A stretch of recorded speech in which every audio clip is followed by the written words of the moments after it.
What's going on, everybody? Welcome to Nonsensical Nonsense. Hopefully, you guys had a good weekend. It is Monday. Took a little break Saturday because the guys can't do the show without me. It's been proven time and time again. It is what it is. You know, it's just the truth. Let me get this fucking light out of my fucking eyes, and that might be effective. There we go. But welcome to the show, guys. I'm Glick. If you don't know that already, now you do. Tony may be here. Jeff may be here. Hell, we don't know. If you guys are not already, go ahead and check us out on them social medias: Facebook, Instagram, Twitter, TikTok. You can join us live Monday, Wednesday, and Saturday right here on YouTube and Twitch at 6 p.m. And if you can't join us live, don't worry. We got you covered. You can listen to us anytime, any place on Spotify, and basically everywhere and anywhere you listen to podcast at. All at Nonsensical Nonsense. Go give us a follow, give us a like, give us a share. Love us or hate us. If you're listening, you're supporting. And we appreciate that regardless. Yeah. Can't officially start the show until I do this. There we go. There we go. Yeah, been a minute since y'all seen us. Took a little break Saturday. I was out of town. And as I said, it has been made painfully obvious that the guys can't function without me. They don't know what to do. They don't know how to do a show. But we're back on track. Hopefully you guys enjoyed the show last Wednesday, where we had Chris Cluey, former Minnesota Vikings punter, on the show with us. We had a lot of fun hanging out with him. He had a lot of fun hanging out with us.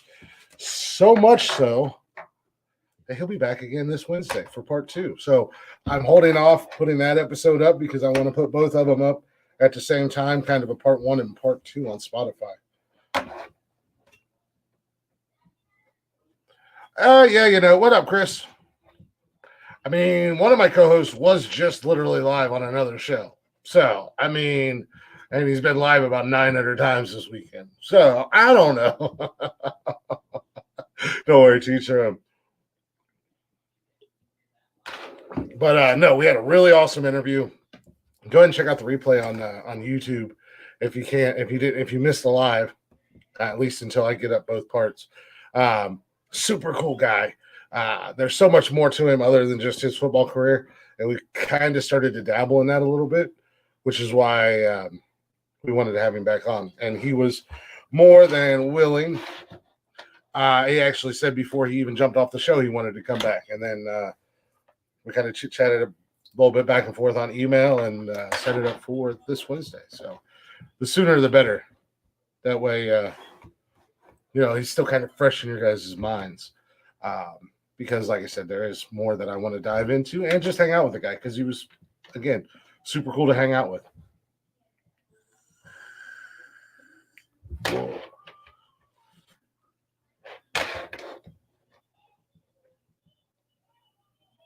But, oh my God. So I'm looking forward to that Wednesday. I figured go ahead and get that right out there in the beginning part of the show. Who's going for tonight's game? Oh, yeah, that's right. The Bucs and Cowboys are playing tonight, aren't they? I'm going to root for the Bucs, but I think the Cowboys will probably win. I don't know. The Bucs they kind of limped in. Thankfully, they have a shitty division this year down south. But they are getting some guys back off of injuries. But Dallas, I mean, I hate to say it, but Dallas is a pretty good team this year. Speaking of football teams, as some of you may or may not know, I am a diehard Cleveland Browns fan, but I am stuck wearing this hat for the next 12 days, I think, is what I got left. Because stupid Cleveland didn't beat the stupid Pittsburgh Squealers the last game of the season. And I lost the bet, so I have to wear this hat for 14 days. But I kind of like the hat, so I may wear it a lot more than that, just because outside of it being a Steelers hat, it is a really cool hat. It's comfortable as fuck too. So I might have to go find me a Browns one like this. Speaking of hats, ladies and gentlemen, I don't know what I did with them. Oh, they're out there. So, yeah, right. Sucks for me. Yeah, both of our teams are out. Who's your team? You're a Steelers fan, aren't you, Chris? I can't remember who you are. But I did happen to come across some hats, some blank hats that I'm going to have Nonsensical Nonsense put on. And they will be up for sale momentarily as soon as I find a place. And they're a couple different sizes. I just want to see if there's any interest in them before I actually put the money and effort forward to getting more hats and or shirts, because I've discovered that t-shirts are actually relatively super fucking cheap. And then the only thing I got to pay for is the printing or the embroidery or whatever for the hats. I don't have to actually buy the hat and pay for the embroidery, which is where they get you. So hopefully here in the next couple of weeks, I'll have about 5 or 6 hats. Limited edition run of hats for sale from the show. So you guys can rock out some Nonsensical Nonsense gear. They are fitted, and I only have limited sizes, but if I have your size, let me know. And if you're interested, let me know. Strawberry kiwi is what it's called. So that's some exciting new news.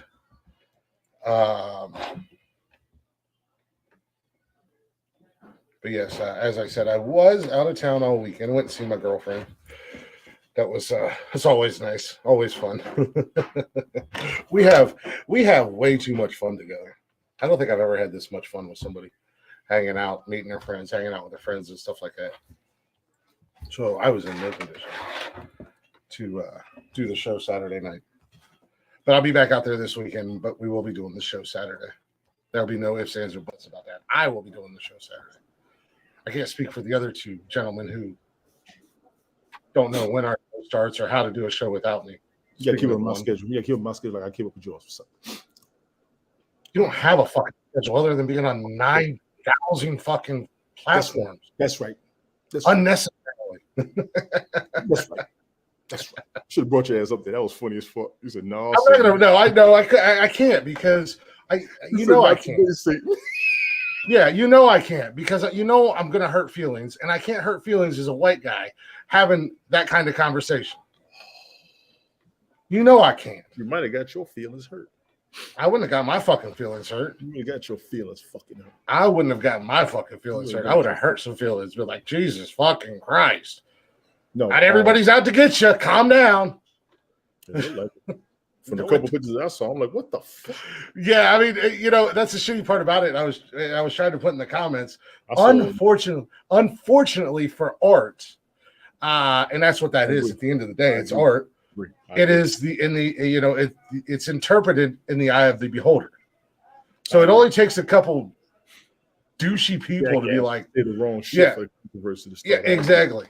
I get the sculpture, and if you look at it a certain way, but I mean, look how many pieces of art that are out there. If you look at it from the left, it looks one way, but if you look at it from the right, you go, ooh, what were you doing? Well, I said that too. No, you did. Optical illusions, if you will. Because you can look at it one way, you look at it another, it can look like something else. Yeah, and what people are missing, what's going on? And what people are missing, and they're focusing too much, and this was kind of happening in that conversation. They're focusing too much on the negative, and they're not looking at what that was supposed to represent. And who cares? As long as it wasn't a blatant show of disrespect, which I can't imagine that sculptor blatantly disrespected the Kings. Subliminally, you can see one by a couple of those pictures, but if you walk in, you'll never see it that way. Now, but it was played out. I agree. Yeah, I think somebody seen it a certain way. They put it on social. A bunch of people got behind it, and that's how it caught traction, saying it was, going one way as opposed to what it was. But you got to look at the reputation and and what the inspiration was behind it. Agreed. I mean, at the end of the day. And when it comes to art, like you said, some people's interpretations get misinterpreted. Mm-hmm. Exactly. What it is. Or art in general is left up to be interpreted differently by every person. That you don't want it to be disrespected. Yeah. Well, I don't think any artist wants their work to be disrespected. But yeah, no, I was listening. Smokes like pull up. No. Today, Satan, you ain't fitting to set this cracker up. I was born at night, but not last night. Oh, Smoke with your goofy ass, always trying to set me up. He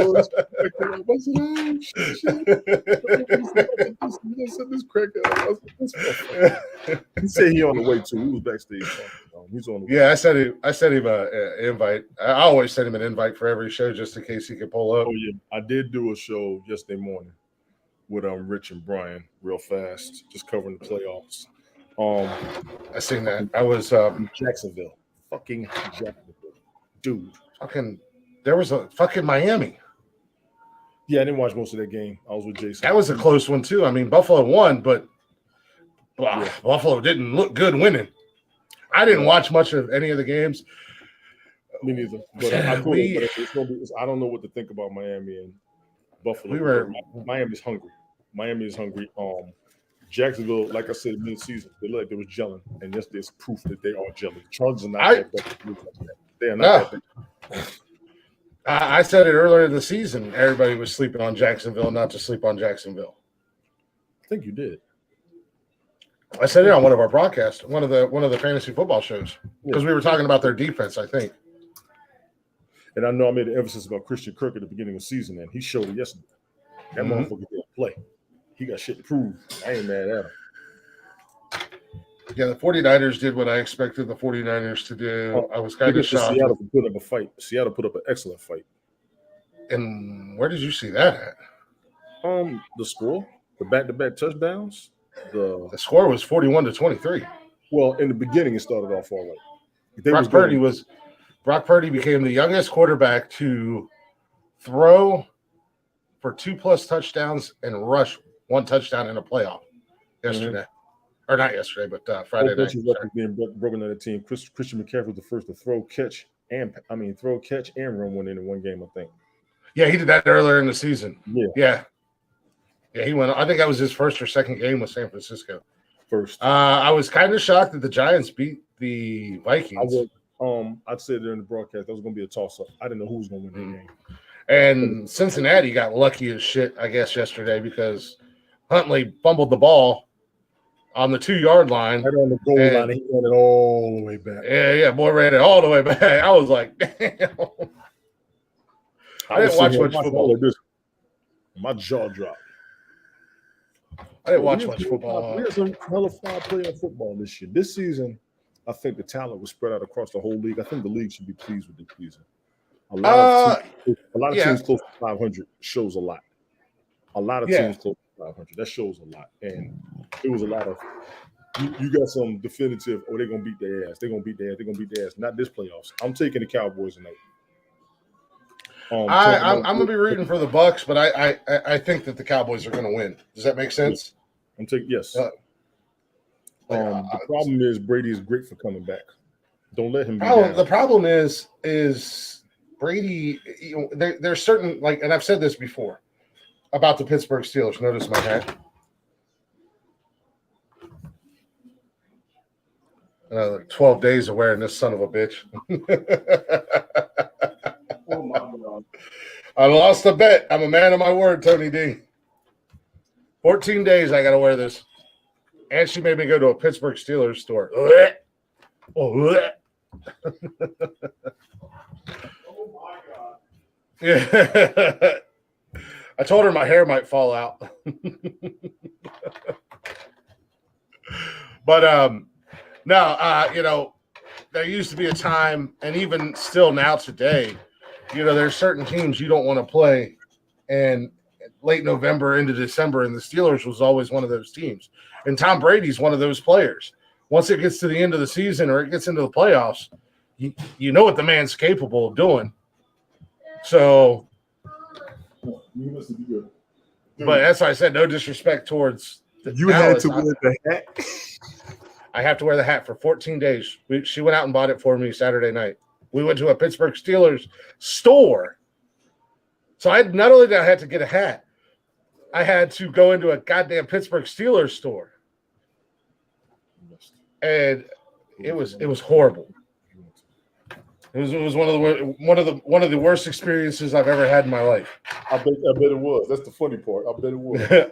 What? And she got a picture of me standing under the store sign. And then she tried to take a picture of me when we were at dinner, and I put the menu over my face. You got your ass. Yeah. She got your ass. That's funny as hell. This fool got on the Steelers hat. Ladies and gentlemen, you just witnessed history. Yeah, another 12 days. But here's the shitty part about it. Outside of it being a Steelers hat, I really like the fucking hat. It's a nice fucking hat. The hats are cool. It's just the team that's on it. Yeah, this hat is fucking. It's comfortable as shit, man. I really like it. But unfortunately, it's a Steelers hat. Okay. Speaking of hats, I was saying before you got in, since you came in late, I got my hands on some blank hats that I'm going to get the Nonsensical Nonsense logo put on and hopefully have them for sale here soon. Gotcha. So, okay. Let me know what size your big ass head takes, and if I have that size, I'll send you one. I gotta find it. I gotta find my size. I don't know if I'm 7'3", 8', 7'3", 4', 7 and 2/8. I don't know which one. Yeah, I don't know. I don't know. Well, I have some that are large, extra large. They're like the flex fit. Yes. And then I've got like 6 and some odd, 7.5. There's like 5 or 6 hats I got. Oh yeah. I'm gonna see if I can see how much it's gonna cost to have them embroidered or whatever. Right. See if there's any interest in selling them or anybody buying them, and then if there is, I'll go down the road. I'll go buy some. Oh, absolutely. You're supposed to have been made them things anyway. Your hat size is large. Chris, you stupid. I have a large, extra large, Chris. Well, yeah, it's a financial thing because I got to put the money out. You know, obviously, I'm putting the money up for it. So these, like I said, kind of fell into my lap. They fell in your lap. Yeah, they fell off a truck. Oh my God. I'm just saying. No. Somebody likes to make bad life decisions, and that benefits me in more ways than one. So yeah, but good Lord. What? I'm making the damn decisions. I'm not making bad decisions. Other people are. Like I said, somebody else. I'll let you know, Chris. Once I get them done. But no, I'm not making a bad life decision. Somebody else is. I just benefited a whole lot from his bad life decision. So wow. Oh, that's messed up. I'm just saying. That's messed up. Like a fucking scavenger coming in like a vulture. All right, you him down. No, it was. Talk about yeah. I'll let you know. They're gonna be for sale soon. Like I said, I got like 5 or 6 of them. I get Tony's hat size. I'll send you one, Tony. I'll send you one down. I got you smoking on. Smoke, check your email. We're having a pro-white conversation. You like that, baby? We were just trying to set me up. Trying to set me up, Smoke. Funny as hell. That was funny as hell. You like that hat? We were just having that conversation and made Tony get up and walk away because I had to wear this hat. I'm a man of my word. I made the bet. I had to. Smoke, at least next in your on your Instagram messenger. I just dropped the link over there. At least next year I already have the hat for if the Steelers beat the Browns. Jesus. If the Steelers beat the Browns. Yeah. Hey, Nikki. I feel like I should pull my Browns flag off and just wrap it around myself like a cape. You might need to. I know, 12 more days. 12 more days. My man Ace, what's good, bro? Yo, what it do?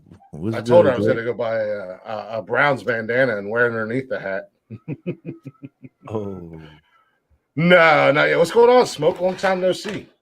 chilling, man. I'm off today, man. Today's a holiday, so no hustle, no bustle, no reading, no succeeding, no achieving. Today we just keeping it real grimy. Yeah, trying to set up the white man. Tried to set you up on the Black Holiday again. Didn't work. Yeah. I said, God damn, you always show up. Oh, Chris Technician, what's good, homie? How you? You always show up when there's a exclusive black conversation going on. Yeah. Pull up, Blick. He said, not today, Satan. That shit was so funny. Listen, man. But listen, we it would have helped to have the token white guy on a program because, like, we could have tokened the white guy on the program because remember, it was about integration. Yeah, exactly.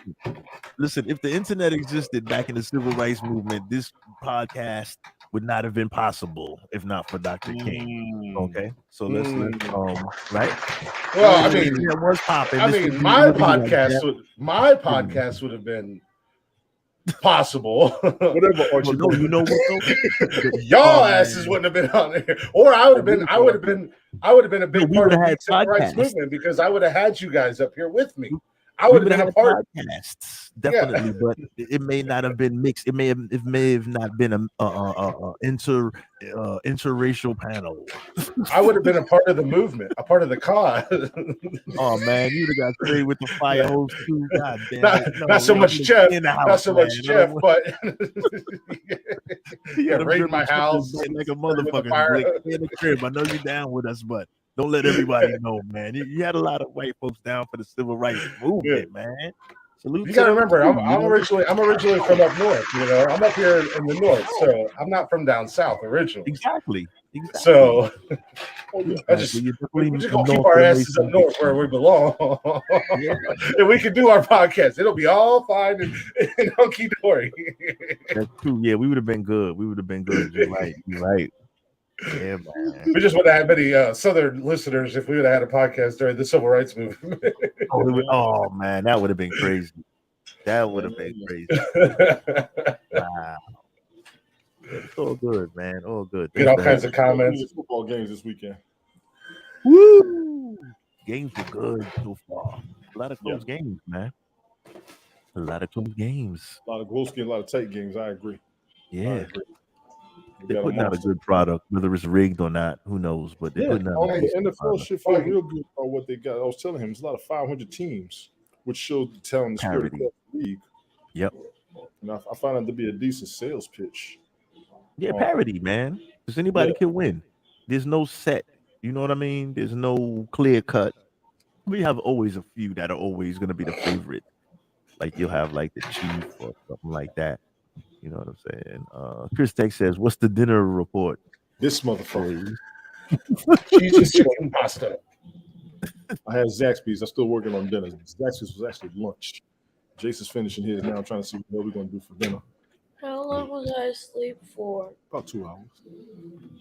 You were sorry. You're still asleep, Jason. You're just dreaming. Yeah. He's tired, man. We've been chilling all weekend. I took him to an old school arcade yesterday. Showed him how we used to get down with the pinball machines and Donkey Kong, and it was cool. I seen that on Facebook. I was going to ask, how was that experience? Because I had been there before. Went there a couple of years ago with one of my coworkers who told me about it. I want to check that out. They got a bar in there. They got a couple of snacks. So they had Crown Peach in the bar. You got me right here. Nobody carries Crown Peach, so I gave them props for that. Ran around, played some games. F-14 Tomcat pinball machine. They had a Deadpool pinball machine, a Star Trek pinball machine, a damn robot pinball machine. They had H2O Overdrive, the boat game where you're driving. They had Donkey Kong, Mortal Kombat. They had Contra. They had Pac-Man. They had Defender. I'm like, yeah, I'm good at here. Only thing you're missing, I need every old school arcade to get Paperboy. Every old school Paperboy. I used to just bust out windows like crazy on Paperboy. Exactly. Just throwing them out, just throwing them motherfuckers. The dog come chase you and all that shit. Windows. And then exactly, Nikki, exactly. And then what else was it? I forgot what other game was in there, but it was chill. It was chill. You know, you need it every now and then. It's hard to find a parking spot because it's straight in downtown Macon. But big ups to them. I gave them a decent review on Yelp, threw it out there for everybody, and everybody already knows about it. He also told me that they maintain their games, and I want to give them props for that. A lot of these old school arcades will just buy another one or whatever, but they try to maintain them as well. So I love the idea. I love to see one in a lot of areas because I think a bunch of us, we miss it. We miss the old school arcades, and some of these kids need to get the hell out the house. I'm serious. Yeah, no, in the house, you playing damn video games anyway. So playing the video games in the house, you know, and there's not, unfortunately, there's not a whole lot of arcades left. Like, you know, we've got a mall here in town, and there's like an arcade in there, and my kids love going up there. The only problem with it is it's so fucking expensive anymore.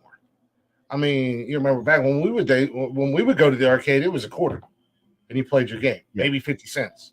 Yes. Now some of these damn games, I mean, you got to buy the tokens and shit, but some of these damn games are basically $2. Oh, really? Oh, okay. It's been a long time. I hadn't been. Yeah. Because some of these games are 8 tokens. Now, oh, that's some bullshit. They need to keep it old school. But it's also that same shit that everything transformed from where we just went just to play games. Now every game you play, you win tickets for. And that's in the virtual reality games. A lot of these kids love the virtual reality. My son was like, well, no, it's not even the virtual reality. It's like the skee balls and even like fucking like the racing games. You now win tickets on them. Basketball.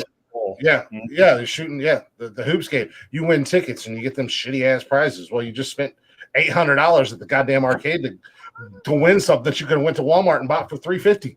$3.50. Right. You gotta support the arcade. Support family time. Support getting out the house. No.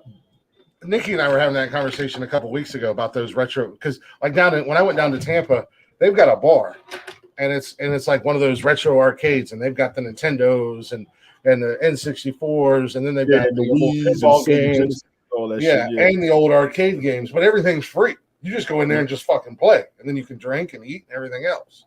And we were talking about, I would like to find out if there's a place like that around here, maybe not necessarily a bar, but like where you went, and I would love to take the kids because they would lose their mind playing an old Nintendo game. The grown folks and the kids that do it on the internet will lose their minds doing it together as well. Mm-hmm. Oh yeah, it would. Yeah, that's a decent, nice little get together. I like that. And if you really want to do it right, at a coffee bar in there like Starbucks, you have a full service. It'd be on and popping.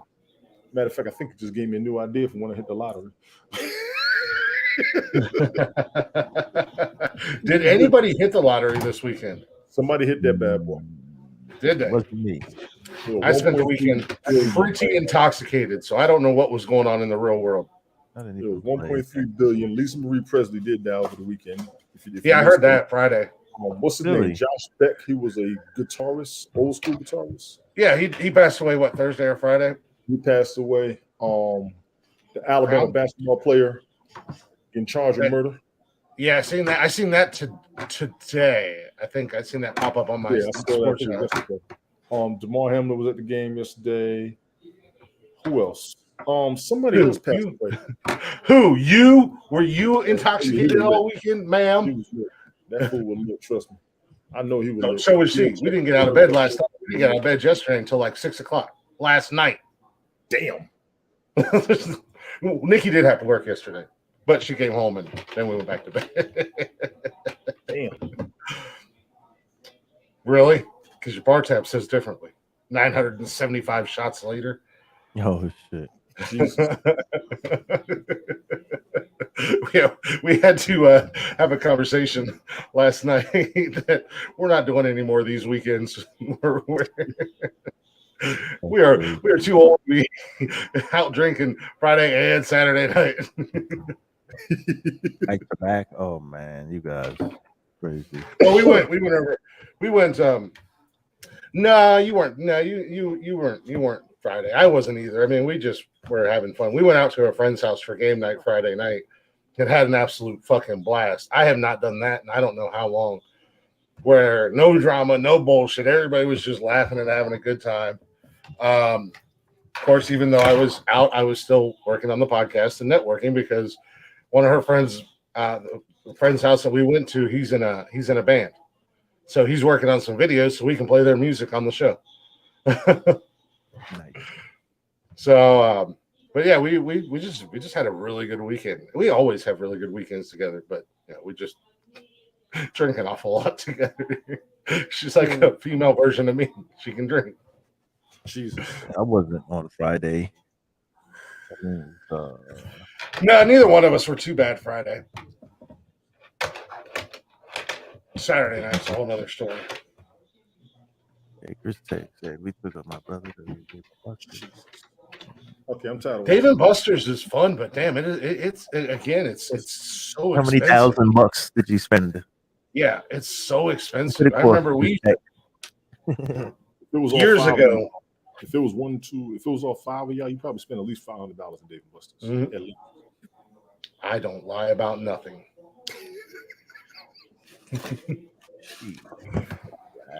I'm honest Dave over here, or whatever the hell. At least. Sometimes I'm too honest for my own fucking good. Yeah, you are. Yeah, you are. Damn your feelings. Okay, damn your own. That was half of Friday's tab. I believe you. Now that's just Dave and Buster's. We can talk about the rest of the day. That's just Dave and Buster's. Saturday, yeah, half of Saturday's tab was the Friday. No, we used to have a place when they first built Easton out here, which is a big shopping center. There was a place that was similar to Dave and Buster's, but it was a whole hell of a lot cheaper. And it was I can't remember the name of it. It was like an independently owned company. Like it wasn't a big franchise company. But it was so cool. I mean, the place was awesome. They had way better games than Dave and Buster at the time. And it was a bar, but you could go in there and you could eat and drink and evering else. And they had once really you eat and you drink, I can't complain. And then the kids get to have an arcade. That's 2-3 hours easy. Yeah, exactly. Happy. Yeah, you can't beat that. Man. I've seen Jillian's in Maryland. I've seen David Buster's in Atlanta. So I'm good with that idea. And I think I might drink a lot of beer, but you drink a lot of fucking liquor. 206 Shots McGillicuddy over there. No sense. Shots McGillicuddy. Every time I turned around, she had shots in her hands. I'm like, what are you doing? Enjoying herself. That's what she's doing. Oh yeah. Oh yeah, I don't care. Hey, we had fun. We had a blast this weekend. I'm glad y'all had fun though, for real. I think I'm gonna start getting back. I'm just taking my time, man. I really Well, no, and Tony, there's no need for you to. School was stressing me out. 13th was officially 3 years since my father had passed. I'm kind of going through that mentally within myself. Yeah. You know, this time of year, a couple years ago, was kicking my butt. So I'm really. I totally understand that. It's been 11, 12 years since my mom passed, and Mother's Day, her birthday, and around the time that she passed, it still kicks my ass, man. It really fucks with me. Yeah. You know, it's tough. You know, everybody says, "Oh, it gets easier with time. It gets easier with time." No, it really doesn't. You just got to get to the time. You got to go through the time. I know a lot of people who lost their relatives or their elders or their parents, and it still bothers them 20 years later. Mm-hmm. Just being real, it will bother them. So, dang, nothing innocent about you. And there's nothing wrong with you taking your time and easing back out into the world and doing things and stuff like that. I mean, I haven't really gone out like this in years, and it's nice to have a partner. A partner that I can go out with, and we can have fun. And there's no drama, there's no bullshit. We just go and we enjoy each other's company. The family thing, the happy thing. You do it. Exactly. Yeah. And I'm not just enjoy each other's company. Yeah. And it's hard to do that with people. You got to find people who's having the same type of fun you are. I haven't been out.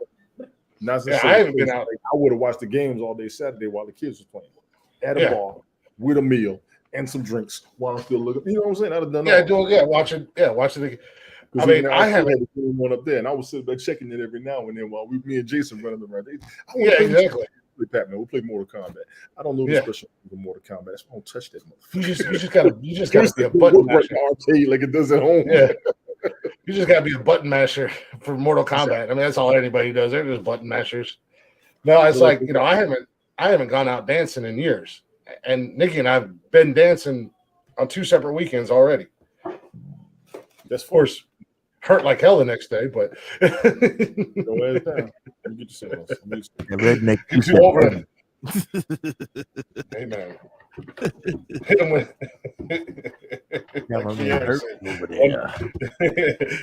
yeah. Boy can't drop it low like he used to. Man, you can't get back up after you do. It's just one drop. Give me a minute. I'll be up in a minute. Just give me some room. Give me some room, everybody. You try to do the split, and they're like, "Oh shit, something really good break." I broke my back on the dance floor. Damn it! My knees said, "Please." For real, no jokes, y'all. They just create a circle around me. Just dance around me. Exactly. Oh man, that's crazy. I'm doing the snowman, y'all, like the snow angel dance. Yes, it's all doing jumping jacks on the floor. Just legs on the floor. Everybody's like, look, he's got a new dance. Everybody's doing it. No, I can't move. My back. The only thing is, everybody can get back up except you, right? You're like, oh yeah, somebody help me. Can you help me, please? Damn it. Like you said, I'm too old. That's shit. I think we're both getting too old, but damn it, we had fun. That's all that matters. That's what matters. Y'all had a good time. Mm-hmm. Y'all had a good time. I even went live on TikTok Saturday. I had a good time. I seen it live. I got the notifications, of course, afterwards, but you know, I was a little preoccupied this weekend, so I plugged the show. I plugged everybody's show when I went on that one dude done the People's Live Talk Show on TikTok. Big ups to that dude. I like his idea, man. I did watch that Friday after you posted it. I thought it was live, and I'm like, why the fuck can't I see that Tony's live? I didn't realize that it was the video from it. Yeah, but I watched it and I was like, damn, all right, go ahead, do your thing. Y'all be doing this shit, man. You're my damn case. Until the whole world, until 1 billion people. You're welcome. I plugged your show, King Show, Smoke Show. I plugged everybody. I appreciate it. Thank you, sir. Absolutely. But our shows and everything got lost in Tony putting out his 475 Twitter accounts and oh man, you gotta consolidate. You gotta keep them all under one name. What you gotta do is, I know sometimes names are unavailable, but if the name is unavailable, just don't fuck with the app. Excuse me. And I find it. Good. That's why everything is everything Sunday. Sunday Nonsensical Nonsense Smoke. What? Yeah, right. Sunday Nonsensical Nonsense Smoke. Smoking nonsensibly podcast on Sunday nights, Wednesday nights. Right. Yeah. South Central while drinking your juice on the late night parents. Exactly. Oh shit. Oh man. Sunday Nonsensical Nonsense Smoke Show. Exactly. Yo, that is crazy. Smoke keeps trying to set his boy up. I ain't no damn fool. Set up, man. This shit was so funny. Oh my god. Not today, Satan. Finna to set the crack up. That shit was crazy. That was crazy. And give me 1 second. Let me grab a beer. If you'd have hashtag that motherfucker white power, I would have died. Yeah, okay. Then my ass would be staying out the fucking comments too. Listen, you never seen them. You never seen the damn pictures with all them folks, them white folks holding hands with the Kings and Jesse and all of them marching. They were all together, man. You know what I'm saying? I don't think they were saying white power though. No. That was those were the people holding the hoses and the German shepherds. Smoke's gonna catch me on a night where I'm fucked up, and I'm gonna roll up in that bitch and just be like, white power. And just dip. They're gonna be like, dip. Take your hood off, like the Dave Chappelle show. A fucking dip. Drop a pipe bomb on Sunday night, smoking dip. Oh man. Leave everybody going, what the fuck? Fight the crack up now. Not today, Satan. Not today. Yeah. Oh wow. Smoke's gonna have to do a honky alert before he invites me in. Yo, oh man. This is They're gonna be like, this ain't opinion radio anymore. This is some bullshit. The views and opinions of this honky are not the same views and opinions of Sunday Night Smoke. Exactly. It could be like it could be remember it could be like a good old fashioned fucking like a George Jefferson and Archie Bunker type of I'm already thinking. Yeah, right. bring the heavy racists out. The racists. Already thinking. You're gonna need Jeff for that one. Oh man, the comments You're gonna need Jeff for that one because man, for that shit. I mean, I'll be listening to some old episodes of the podcast, and Bo, Tony, and I just trying our damnedest to get Jeff to shut up, and he just keeps going and going. And I'm like, damn, dude. If you have to ask, is this racist or could this be racist? It is. So don't fucking say it. No, but I'm just saying. Yeah. Bro. Oh man, that's funny. You want chicken wings again? You still want chicken wings? I'll take some wings. He's gonna grow some feathers on this weekend, man. Damn. I'll grab a beer. I'll be right back. You good, bro? I'll get some milk. Oh, your mommy had plans for you. You want to get them? Uh-oh. What do you mean? She had plans for you. I want to read them. Hold on.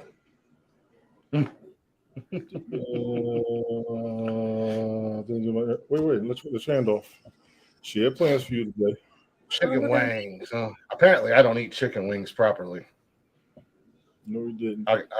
I've been yelled at about my preference in chicken wings. I'm gonna tell y'all. Speaking of food, if y'all get out to Pennsylvania, you got to go to Primanti Bros and get one of their damn sandwiches. Boy, them some bitch. Tony, I know you like to eat, but one of them big ass sandwiches will put a hurting on you. You want to go, mommy? Okay, hold on, bro. Let me call it real quick. Tomorrow, though. Okay, she'll do it tomorrow. Yeah. I'll let her know. Yeah, she'll be all right. I'm gonna order some dinner. His mom thought he was coming back tonight. I was gonna bring him tomorrow. He didn't bother him. Bring him tomorrow. Yeah. She said she had plans with him there. I ain't know though. Yeah, you gotta let them. You gotta communication, man. We communicate fine. I mean, she know when I get him, I just roll. Yeah, you just doing your thing. Go ahead. Let me get you one. I got roll. You got Jay? Yep. Come on. We're going out. I got to start working out some weekend plans because that way we can have some weekends. Nikki, I think there's a cow farm by her parents' house or some shit that her and the kids are obsessed with cows. So I think it's one of those Highland. Folks? Not being funny, are they country folks? From my understanding, her parents live out in the country a little bit. That's cool. But their neighbors have I think it's those Highland cows, those real furry ones, or something like that. And she wants to take the kids over to see them. Hell yeah. Chris, I ain't I'm like, actually, I do owe you some wings, Chris. I ain't gonna lie. I'm like, well, I mean, I found out at the beginning of the year I have 3 weeks of vacation, 3 weeks and 2 days of vacation time I got to use. I didn't know I got that much vacation time. I'm like, this job just keeps getting better and better. Well, it's the same with mine if I was at work so much. Last year, I burned a lot and had to borrow a lot too. You can borrow? Yeah, I can borrow. But that's what I did when I was sick all the time. You remember how bad my health was the first time I had ever been? Oh, yeah. No, I know. Trust me. I know how bad you were last year. And like I said, I just want to work on paying that back and get my numbers back up because I ain't going to lie. If I actually had the time this weekend, I probably would have went to Tampa for the game. Yeah. I mean, I've been dying to check Tampa out. Tampa's fun, man. I want to go back. I think Nikki and I were talking about this. I want to go back and actually take a vacation because I went there and I partied and drank for the entire 7 days I was there. Yeah, give me about 3 or 4 days down there. I'll be good. Yeah, I was there for 7 days, and broke. Oh man, well I didn't have to pay for anything. I was treated like a rock star. See, a bunch of you vacations don't pay no money. Y'all ain't telling nobody. Then tell the motherfuckers how much everything going damn costs. Oh no, it would be expensive, but I went out with so many different people. I hung out with I went there specifically to meet like Kevin Hawley and Stan and Mike and other podcasters and musicians and comedians and stuff like that. Now I had an Airbnb, but my buddy Stan was like, "Nah, I got you, bro. You ain't staying in no fucking hotel Airbnb. I got you." Well, then hotels, because you need that when you get away, and people didn't understand this. When we come out of town and we go to a hotel, there's no disrespect to your house. We need something else. You need that. Well, mind. It's like when I go to New York, I want to get a room and I want to look at the skyline. I want to order a pizza.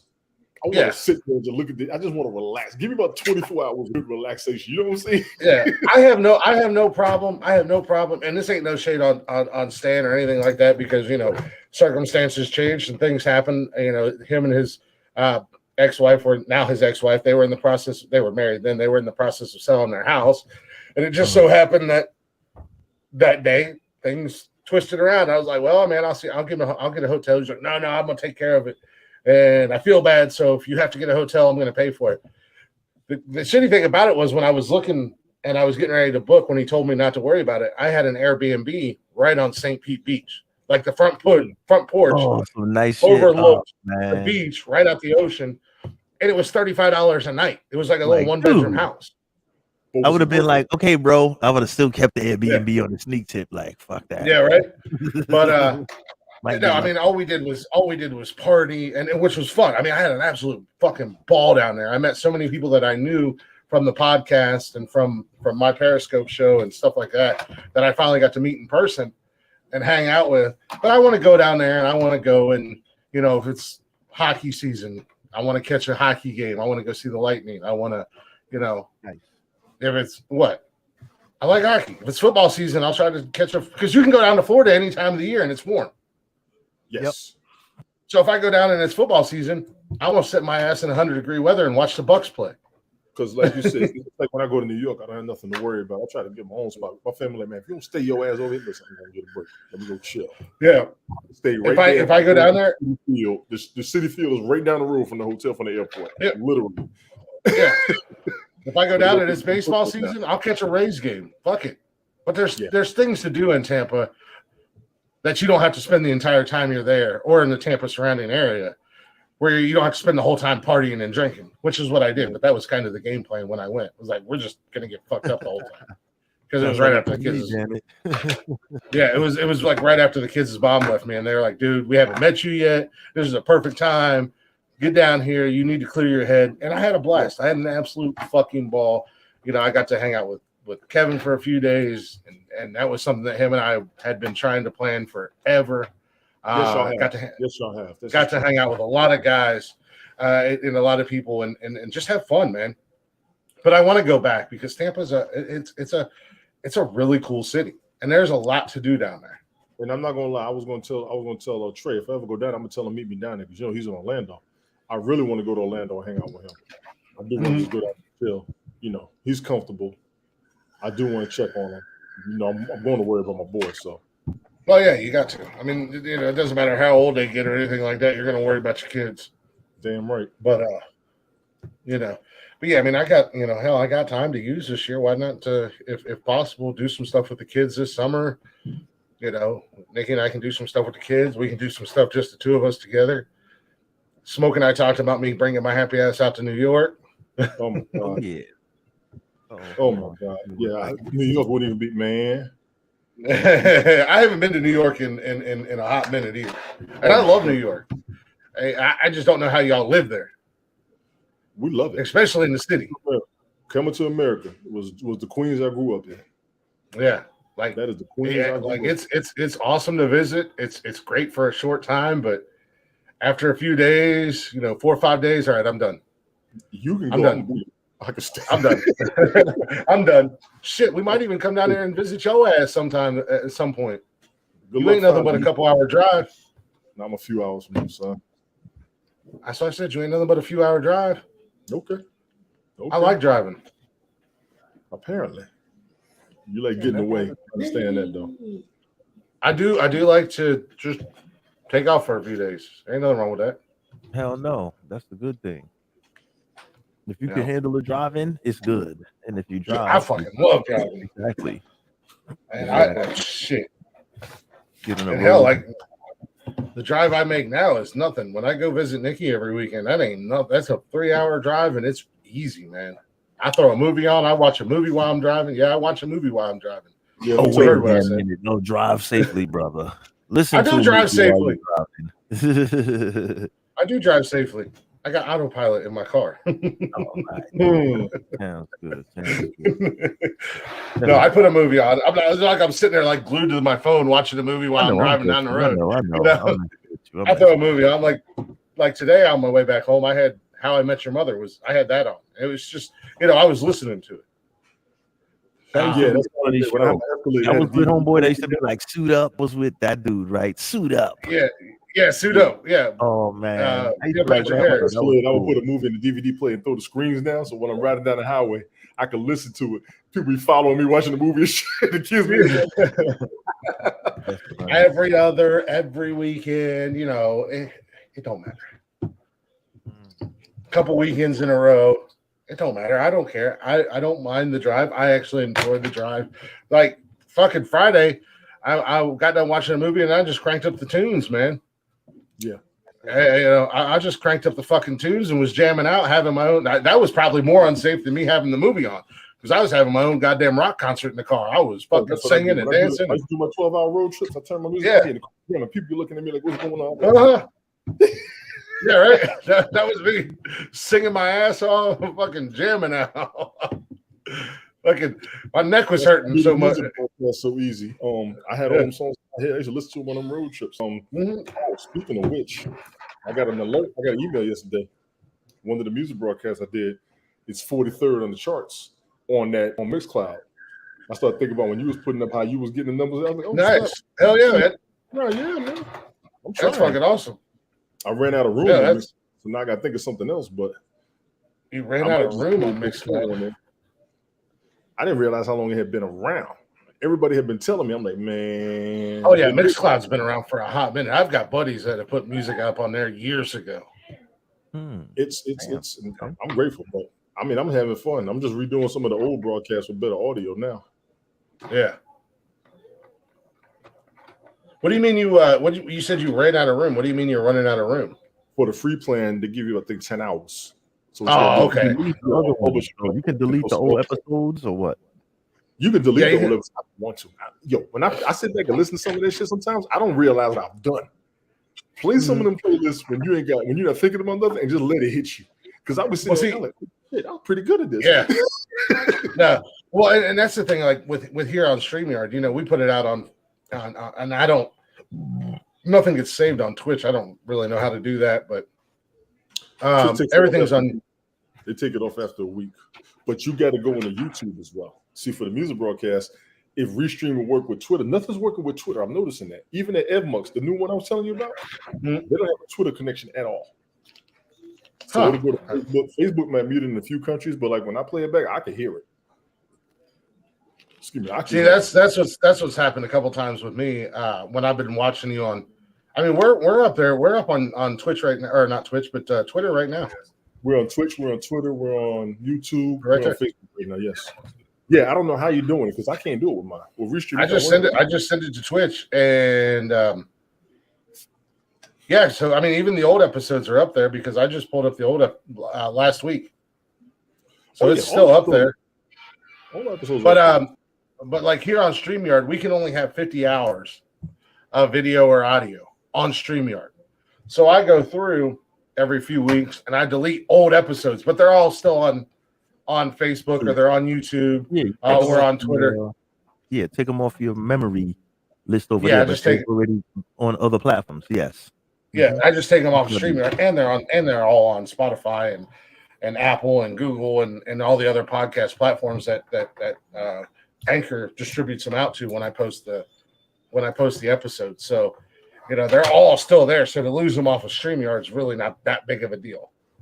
Yeah, no, exactly. But you want to keep what you got. I try to save a couple of them too. I'll just have them on my memory on my laptop or whatever. Yeah. Well, every episode's on my laptop. He said, "Shut it, Tony." What I got to shut it for? What I miss, Nikki? What you telling me to shut it for? Keeping up with the chat, like you gotta.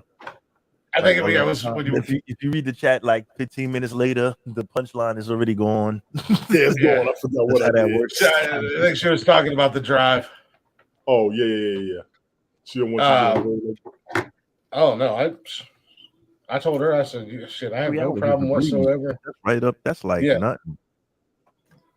Three hours is easy peasy. I mean, other than the fact you got to go through. I mean, I'm on the freeway, but I still got to go through some sketchy towns here in Ohio. That keep the windows up. He ain't beat me driving yet. I've done 12-hour trips. He ain't beat me yet. Isn't nothing. I get a cup of coffee, get my vapes, I get my music going. See when I get there. I stop once every 6 hours. 12-hour drives ain't nothing. I've done that. That's what it was from Charleston up here. 12 hours. 10, 12 hours. I did it every month for a couple of years. Yeah. Charleston, South Carolina. Okay. Yeah, from Charleston to Ohio. No, I didn't do it. I didn't do it that often, but I think my job. I did the job. Yeah, I've done them. I've done the long ass drives. I love the long ass drives. I mean, hell, it was 8, 9, sometimes 10 hours from here down to Tennessee, just depending upon fucking traffic and shit through Kentucky. But Kentucky's a fucking shithole to drive through. They got so much construction and everything. That was Charlotte in the 90s and the 80s. Charlotte's a bitch, period. Charlotte. No, you catch Charlotte when that traffic jam hits, you ain't lying. But before, it wasn't that bad. In the 80s, it wasn't that bad. Good God, the 2000s, I don't know what the hell happened. Yeah. I think because everybody moved there. If you want the truth, a lot of people did go to Charlotte.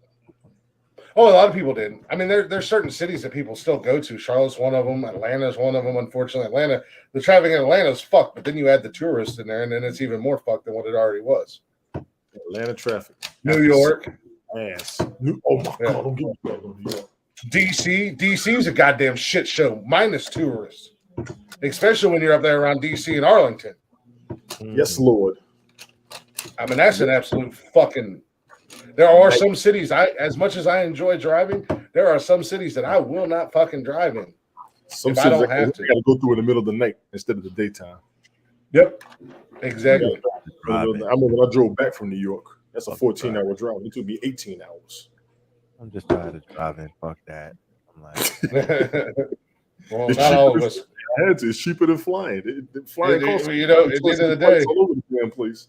It's just you have the time. I mean, like if it's a vacation and it's like, all right, I'm just timing with time I'm leaving.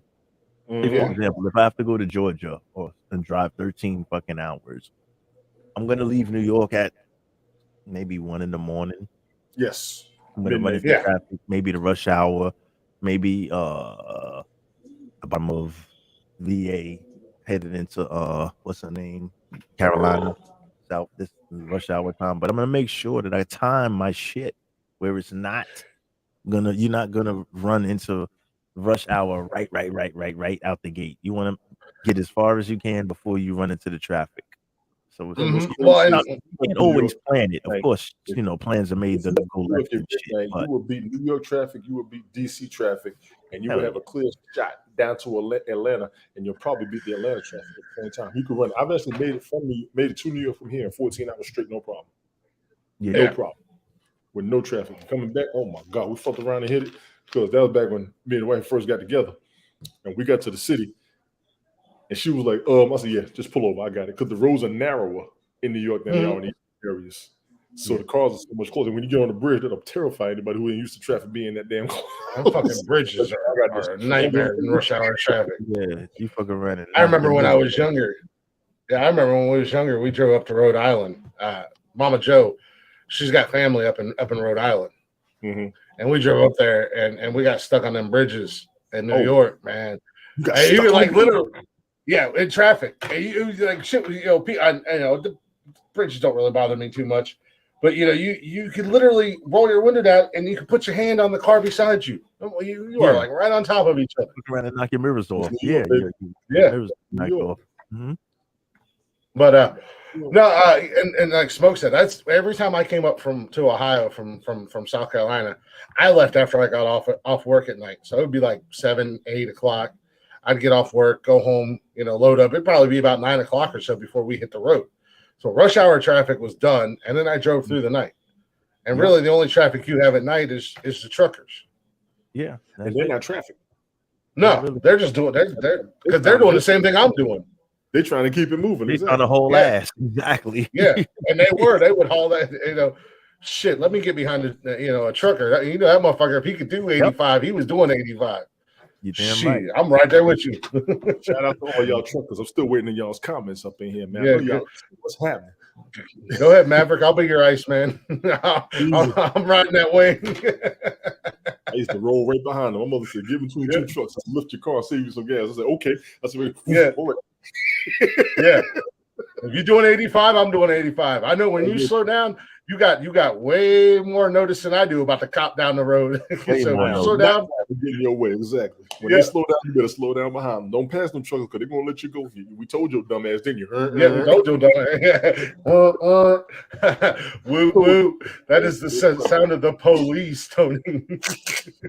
Exactly. Dude, man, he be killing me with highway this. patrol like a mofo. That is the sound of the police.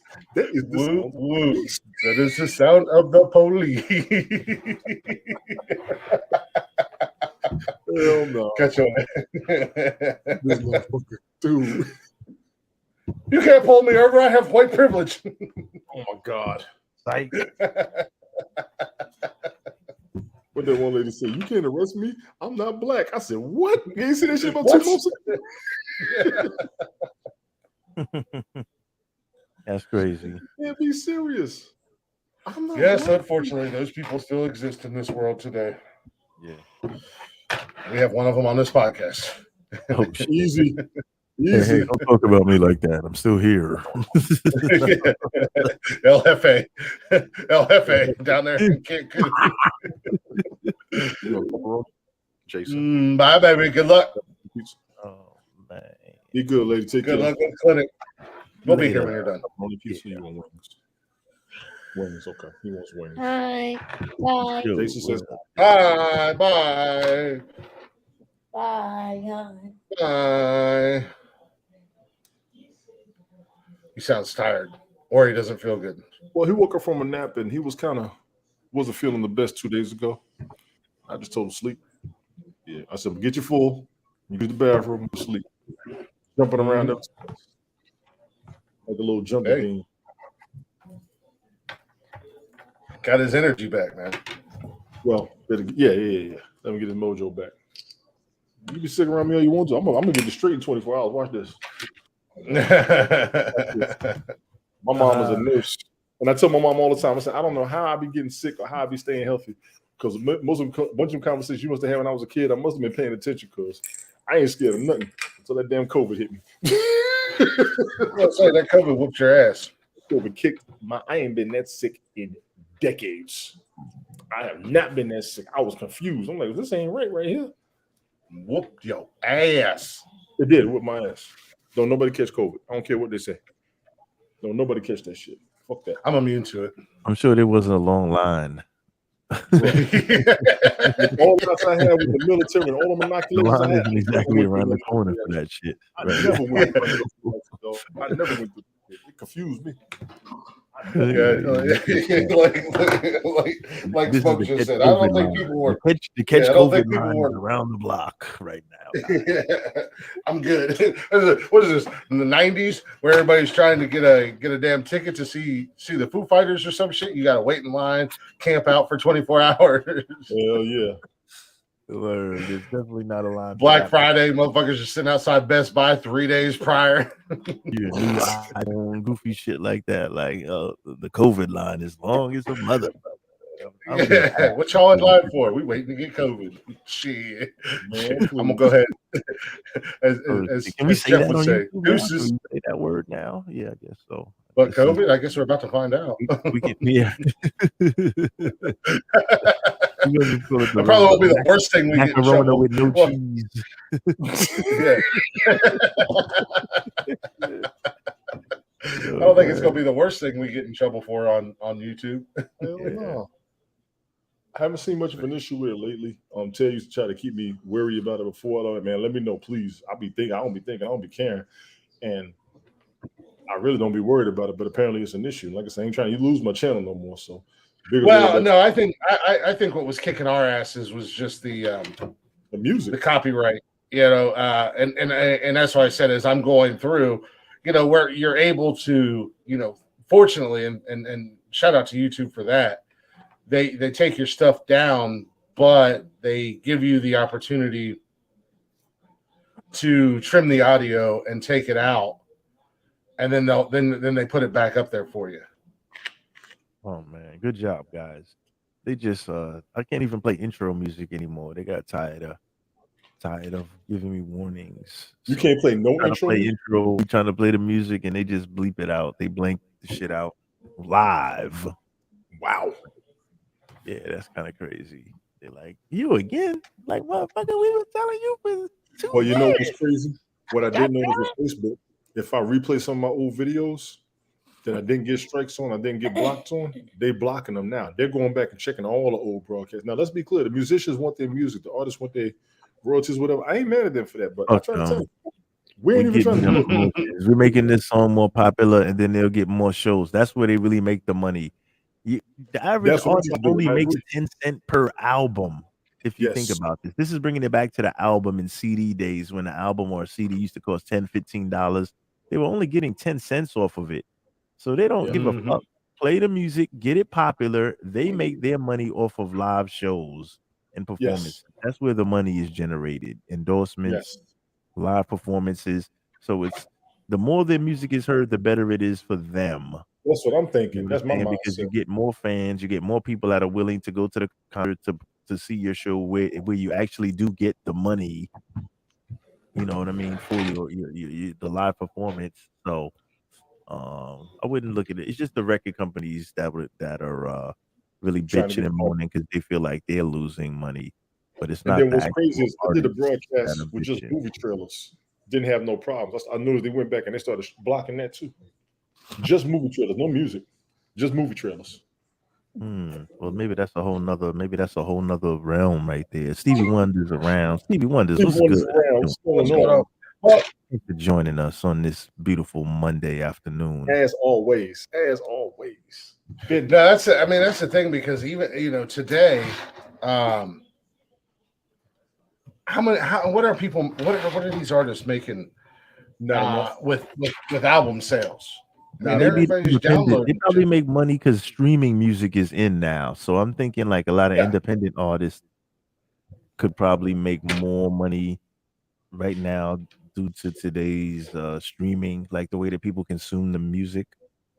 People aren't going into the record stores. They're not buying CDs, stuff like that anymore. I would assume that people are just purchasing online and loading it to their personal devices, whether it be your cell phone or whatever. Or your laptop, but you're make more money now. Yeah, but I mean, you're only what's going on, Jay? You're only you're only making so much. I mean, like I have like YouTube Premium, and it's $10-11 a month. Mm-hmm. So how much money could these artists really be making? Honestly, be making? They make their money I think the majority of the money is made from live performances. Live performances, live shows are where I believe the majority of the money is being made. Don't quote me. I have no idea, but I think that the live performance is where it's at. So again, why go after and shit on the people? That's where I'm very, I'm very grateful and very fortunate with like Blacktop Mojo. They're coming up. They're starting to do big things. It's Blue Jackets and Rangers. And you know what? Big ones are playing. J Money. He's good. I'm glad you're all right, man. I told you that before and I meant that shit. I'm glad you're doing okay. He was in the hospital a couple days ago. No. I did not know that. Oh shit. Get well soon, J Money. He good. Crazy motherfucker. You know what? I'm gonna go ahead and tell everybody it's a new year. J Money drives us crazy. He's just gonna put his business. It's a new year. I'm just gonna spill your fucking business on the street. Yeah, I'm just gonna put all your business out there. Real quick. You get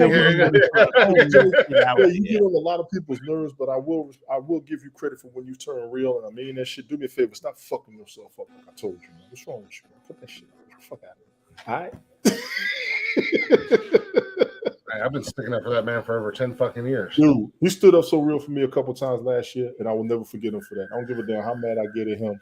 I don't give a damn how much we fuss, and he knows it. I've told him more than once. He got his ways. He's that knucklehead homeboy you still want to have around. Really no, you missed what I said. I said I've stuck up for him more times than I can count in the last 10 years. Another reason you drink, I know. Oh. Jay, I would like to say this, that he's done the same for me, but as much as I like Jay, there hasn't been a lot of times that I think I can recall where usually he's part of the idiot brigade that likes to talk shit. No, he's the wild card. He's a wild card. He's a wild card. But I'll still stick up for him. Yeah, I fuck with him. I come to New York, we're gonna drink. Even though he shits on me, but that's okay. We're gonna get a drink one good day. I'm going to New York and we're gonna get a drink. We're gonna have a nice little meetup. Quite a few of us. I'm still working on it. I gotta get the time and the money right. We're gonna find us a bar. We're gonna sit down. We're gonna chill out for about an hour. New York ain't ready for me. No, they're not. New York ain't ready for you? Not yet? New York ain't ready? Shit. Mark always comes through when I come to New York, and I appreciate you for that, man. You already know. I'll be trying to get to him. He makes his way to me, and we'll sit there and chop it up for a good 20 minutes. I have a full intention of taking, Nikki and I. So yeah, when I come up there, we got a +1. Hopefully, you okay with that, Smoke? I'm good. Oh yeah, pull up. My full intent when I go to New York is to spend time and hang out. That's the only reason I'm going to New York is to meet up and hang out with Smoke. We hanging, man. We hanging. Even We with make Ted Shop, Jay Money. We throw Jay Money in the mix. Jay Money in the city. We got Killer Cam in the building. Cam, what's good? Hell yeah, man! If I'm in New York, I definitely got to link up with Jay Money. Even though he drives me crazy and he irritates the fuck out of me, you think I'm not gonna have a drink with that man? Out of your fucking mind! Like I said, at least one. Yeah. Like one drink. Now I would have probably met Jay Money before, but we haven't interacted too many times online. So I don't. Like I said, I've known Jay for over 10 years now. That fucker's been coming into my when I started on Periscope, that fucker was one of the OGs on my Periscope page, like Chris Technician and Miss Krista, who pops in here from time to time. Mark, Maestro Le Duck. Those are OGs. Yeah. Well, Golf Hawk's an OG to the show. Golf Hawk's an OG to the show. He popped in when Jeff and I first started, and that's why I had the reaction that I had when I finally seen Golf Hawk. Take off the hood. Take off the hood. Because I was like, oh shit. Golf Hawk's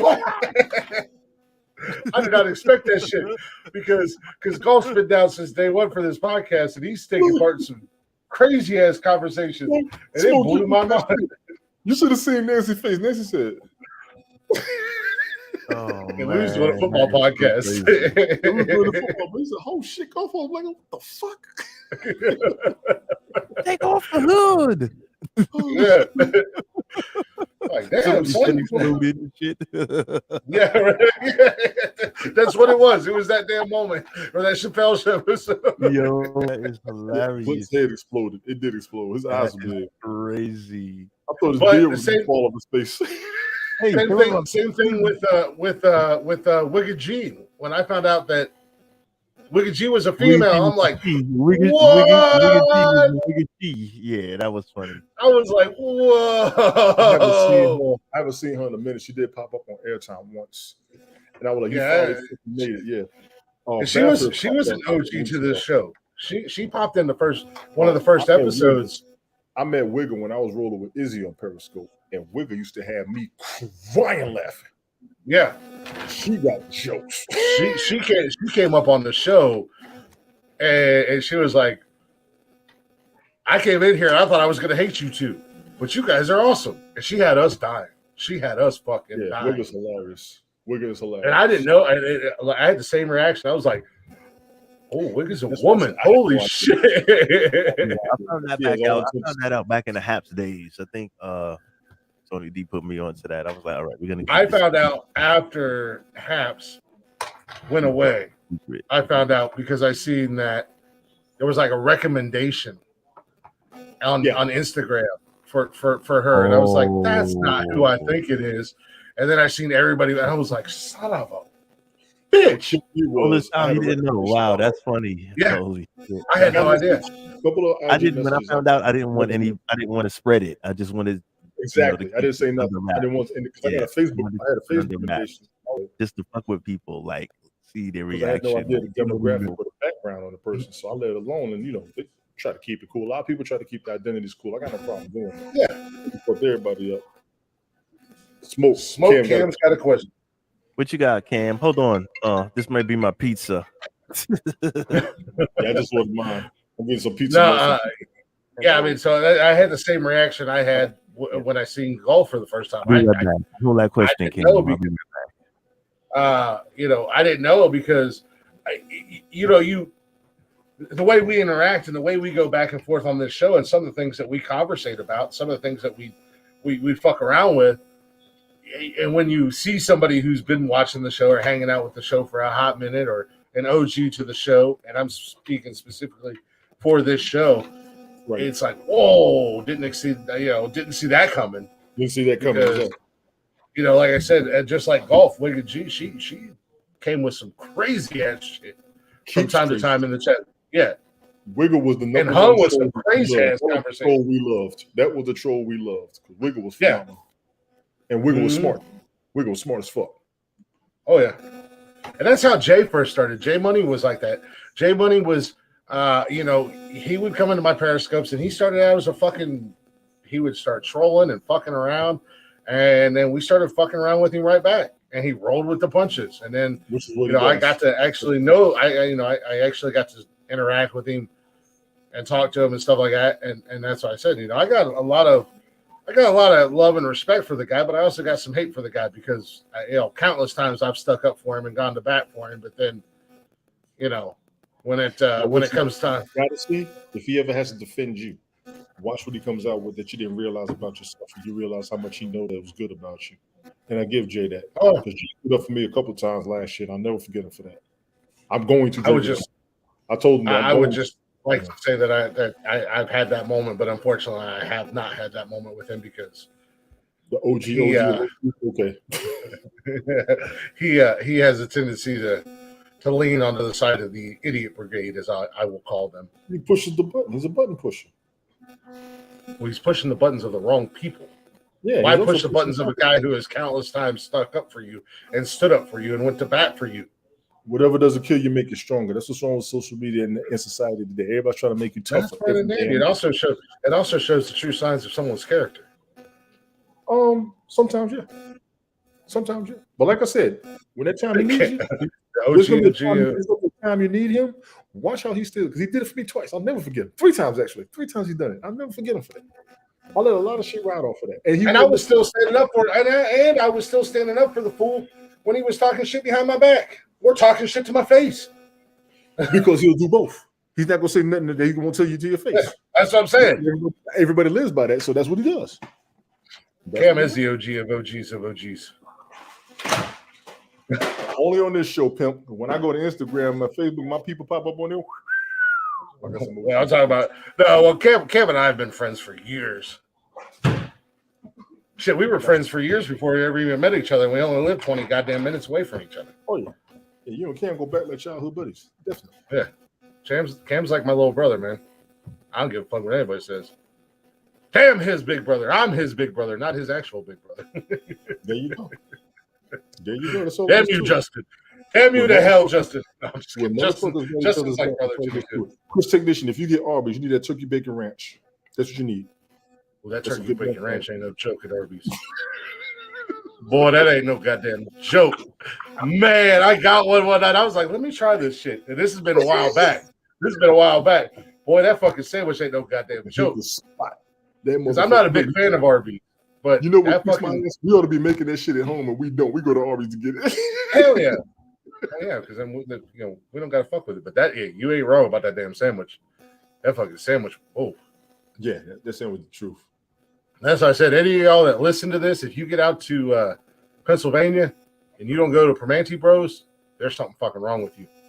Because boy, Tony. The only times I've been to Pennsylvania is when I went to the Poconos over the past couple of years. Yeah, I don't really go. Well, if you ever get the chance, man, they got so many different. I don't know where my wallet is. I've had 3 sandwiches so far. I've gotten the sirloin steak sandwich. I've gotten a roast beef sandwich, and I just had. Shit, what the fuck did I get? Oh, the Pittsburgh. It's called a Pittsburgh. It's like what they're known for. It's what they're famous for, or whatever. Mm-hmm. But no, these sandwiches are fucking huge, man. Number one, they're the size of a fucking plate, but they come with cheese, fries, and coleslaw and tomatoes, all stacked up on them. Like you got to cut the sandwich in 4s to eat the damn thing. This weekend I got brave and I just cut it in half. Jesus. But it's a monster of a sandwich, man. It'll fill you up. You don't need anything on there. You don't need anything on the sides. You don't need anything extra because that son-of-a-bitch will fill you up. Let me warn y'all. If you got kids and you buy yourself one of these, let me see if I can. Well, I'd like to see what that is, but yeah, I'm gonna your fix background. I bought him one of these where you fight each other. Oh yeah, those are awesome. Yeah, he's addicted to it. Let's just go ahead in the background. Yeah, Cash had one that I got him a few years back. It was Superman and Batman. It was when Batman versus Superman came out. You got your cell phone next to something? Because I hear it buzzing. It might be my cell phone up against. I do have my cell phone. Is that better? Yeah. I just heard it buzzing. I have my cell phone sitting.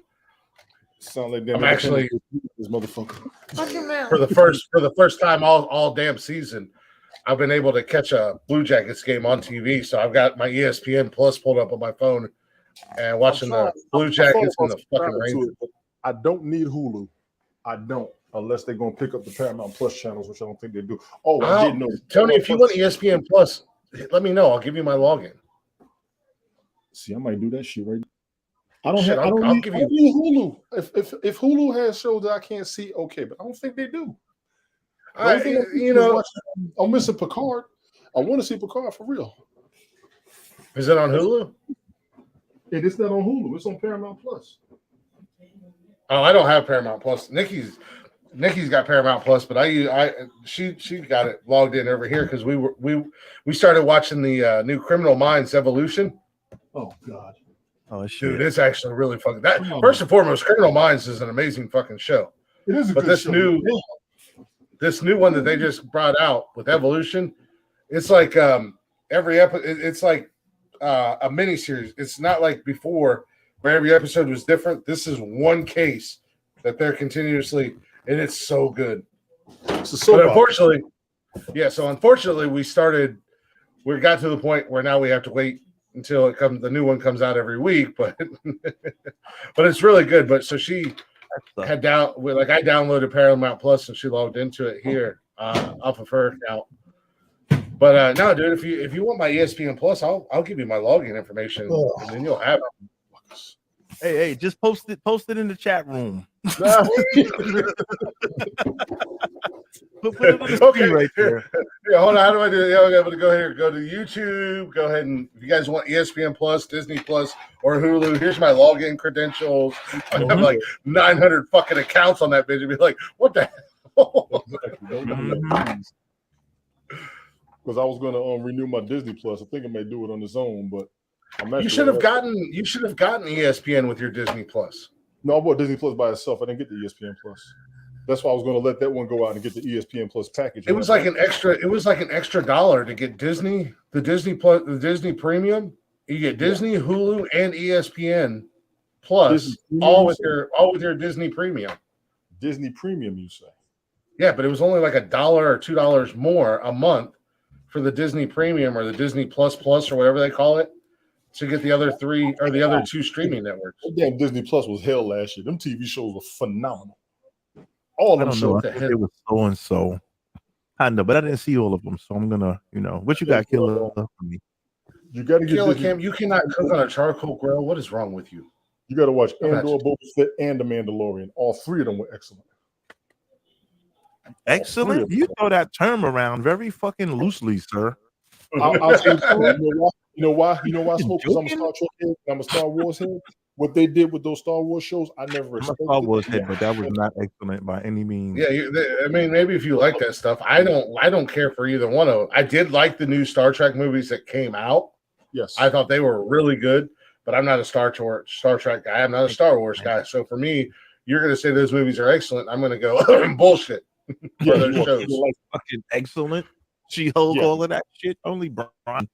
I still stand by what I said, that the greatest Star Wars character is Jar Jar Binks. That's terrible. Not excellent, man. Say that they were good, they were decent. Don't say excellent. Don't put some respect on excellent. I love the movies, though. I love the movies. And I ain't gonna lie, after the first 3 Star Wars movies, the last 6 were not as good to me. So you can't say excellent. Yeah, if Tony was Mexican like Jeff, he would tell you that they were excellento. No, excellento or excellent. Excelente.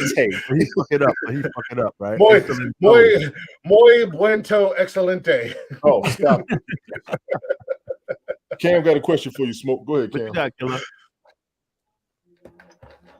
Let's see you, Cam. What you got? Come on, Cameron. We'll put the whole goddamn show on timeout for Cam. And no, he's taking if he's taking a long time to text. If he's taking a long time to type the question, I may have to plead the fifth. Already. I know the damn, the Blue Jackets are ass this year. The pizza's good, man. Early in the hockey season. No, it's not. Barry's Pizzeria. I mean, it is, but it's not early. Early. Stop this shit. It's early. Blue Jackets are dog shit this year. They're at the bottom of the barrel. It's early. I'm about to switch over to the Penguins game. Oh, my God. I grew up a Pens fan. I'm missing. I'm trying to get my girlfriend to buy me some Pens apparel, so she lives out there in Pens country. We got the Cowgirls playing tonight. Let's go Tom Brady and the Tampa Bay Ducks. Yeah, there's going to be a toilet bowl. 2 shit teams playing each other. Well, I mean, Dallas isn't a shit team. Dallas. I don't mean it like that. I mean, Dallas offense is dog shit. Yeah, both good teams. No, I'm just saying Dallas is a better team. I'm saying shit teams because I don't like either of them. So I'm just talking shit about them, not taking away from their skills. What saved Dallas this year in the last couple seasons? They have the. I'm going to go ahead and say it. They have the number 1 defense in the league for the last couple of years. Pretty much. And that's what saved them. Unfortunately for Tampa this year, well, fortunately and unfortunately for Tampa this year, their entire division was dog shit. Hey, if you can win a division with a losing record, fuck it. Yeah. Nobody in that division have a winning record. So it was complete dog shit. But unfortunately for Tampa, they've also been dealing with a lot of injuries, which now that it's playoff time, a lot of those guys that have been injured are now coming back. That's the game. So that's the game. Doing that for decades. Yep. And I'm rooting for Tampa, but I think Dallas is going to win. I said that at the beginning of the show. I'm rooting for Tampa. Cam got jokes. How did it lose to Phil 15 times in a row? Well, I'll tell you, Cam, honestly, after I picked up the 3rd leg of my world tour week before Halloween, I actually stopped even fucking changing the lineups. I actually didn't because I was too busy for it. So if you notice, he did do that because there was you may have played me real quick, Lick. If you notice anybody that played me and I hadn't shuffled the lineups and you got like 3 or 4 guys that are on bye weeks and I still have them starting, obviously I'm not paying a fucking attention anymore. That's when to grow on. Well, that and the fact that you didn't have a kicker like 75% of the season. Well, that either. Well, I was like, how does this man not having a damn kicker? After the first 5 games, kickers in free agency. How do you not have a kicker? And then I was like, shit, he's got 4 players. Like I played you one week.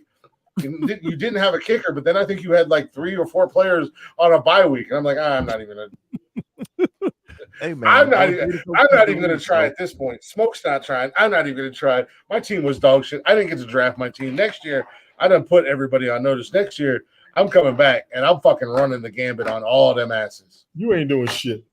I'm running the gambit on all them asses. You ain't doing shit. The two times I played, especially when you got people like, especially and no shade at Nancy, because Nancy seems like a very nice lady, very very sweet lady. But especially when you got people who on a bye week who's going to not only drop CeeDee Lamb, but also dropped the Dallas defense. And as I said, number one defense in the league 2 years running, if not 3 years running. She dropped them both because it was a bye week. And guess who came in the free agency and said, I'll take them. I'll take them. Yoink. Yoink. Well, there's a couple of things that need to go into this next year, leading into next season. Okay. Money. Number one, money. Number two, no more than 10 fucking people.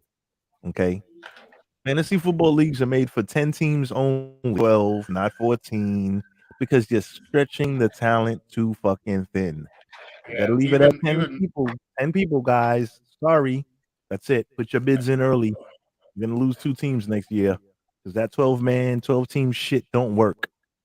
I think I have 10 in my league, but even my league next year, even my league next year, the ones who were not wanting to put money in or do anything at the end of this season was like, well, the one who would not put any money in and was completely against it wound up winning the league.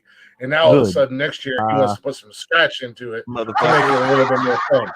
Hold on. I'm like, really? Because you was totally against it when your ass was losing. But now that you won the league this year, now all of a sudden you want to put money into it next year? when we was when there was a few of us that was begging to put money in the league this year.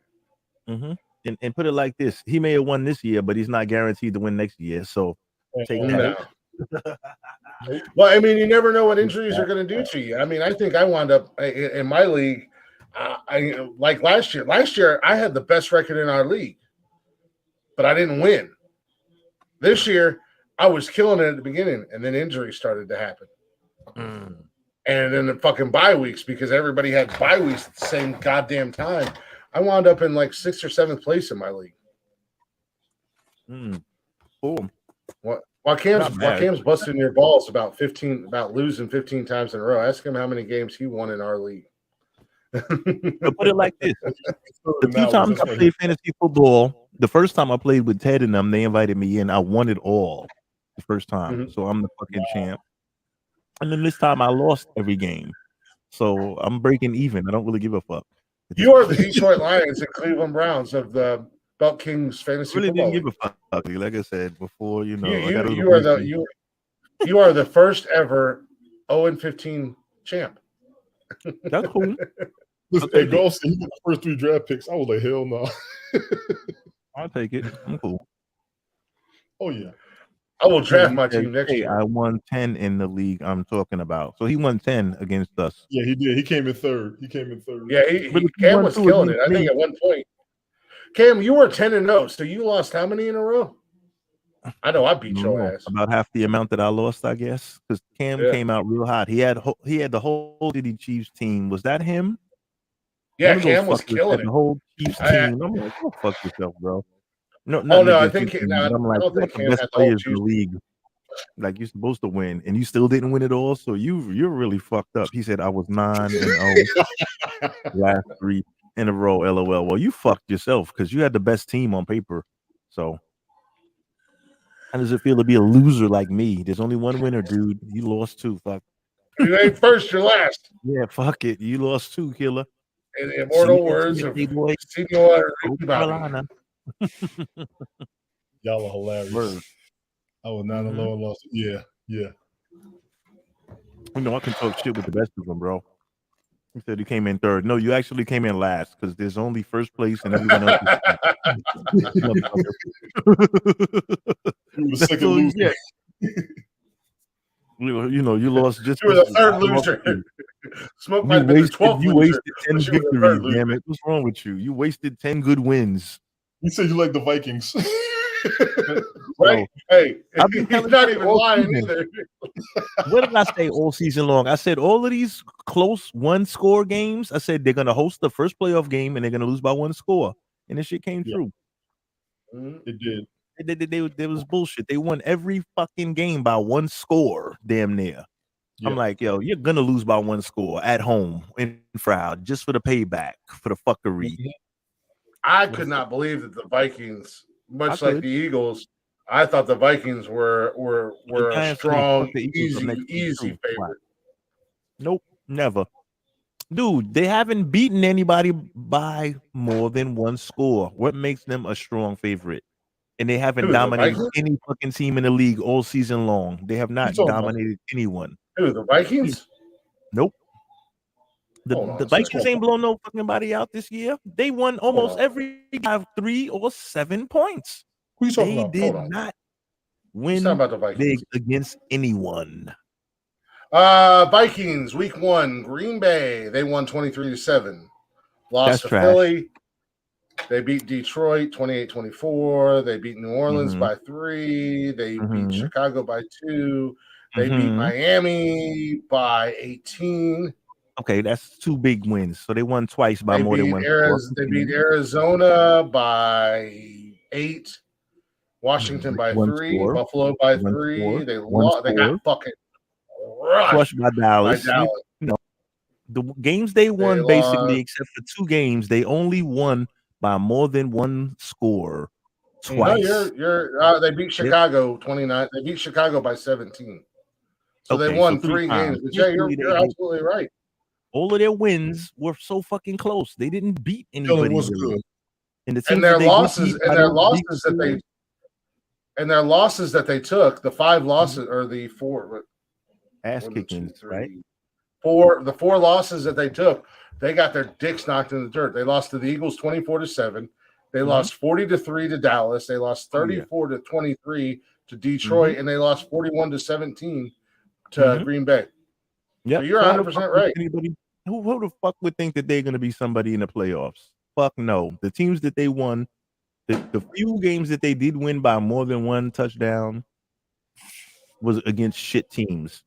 Let's be honest. But you The do Jets realize that beat the them. Jets Jets or the should have beat them. Giants, you do realize the Giants did the same thing. Yeah. They didn't beat That's the only ass But whooping they were that the not. Giants They were put on not. anybody. But they That weren't was favorites. more. Yeah, that was more than a score. Was they beat Indianapolis 38-10? Okay, but think about it though. The Vikings were supposedly a fucking powerhouse in the league, and the Giants are a rebuild on the second year on the rebuild. So let's think about this. The Giants were not expected to even be in the playoffs, bro. They were So predicted you want to to talk win about a 6 team games this year. who's a powerhouse and had no business winning last night or yesterday? I think it was fucking Buffalo Bills. Oh, hey, They had no business winning that game. What's going on, Dylan? And that was against a Miami team with no Tua. yeah, but the problem is they had all the other weapons. Think about it. Oh yeah, they had Hill and Waddle, and that's about all their weapons that they The other had. weapons was there. No quarterback. If they had a quarterback, maybe they win that game. Maybe if Tua was playing, maybe, but maybe not. Maybe Maybe they he makes don't. 1 or 2 more plays and they win. But ultimately, hey man, you can only play the people that they suit up and put on the field. I can't play. But- I can't choose who I play against. Yeah, But it was definitely but that was a nail biter.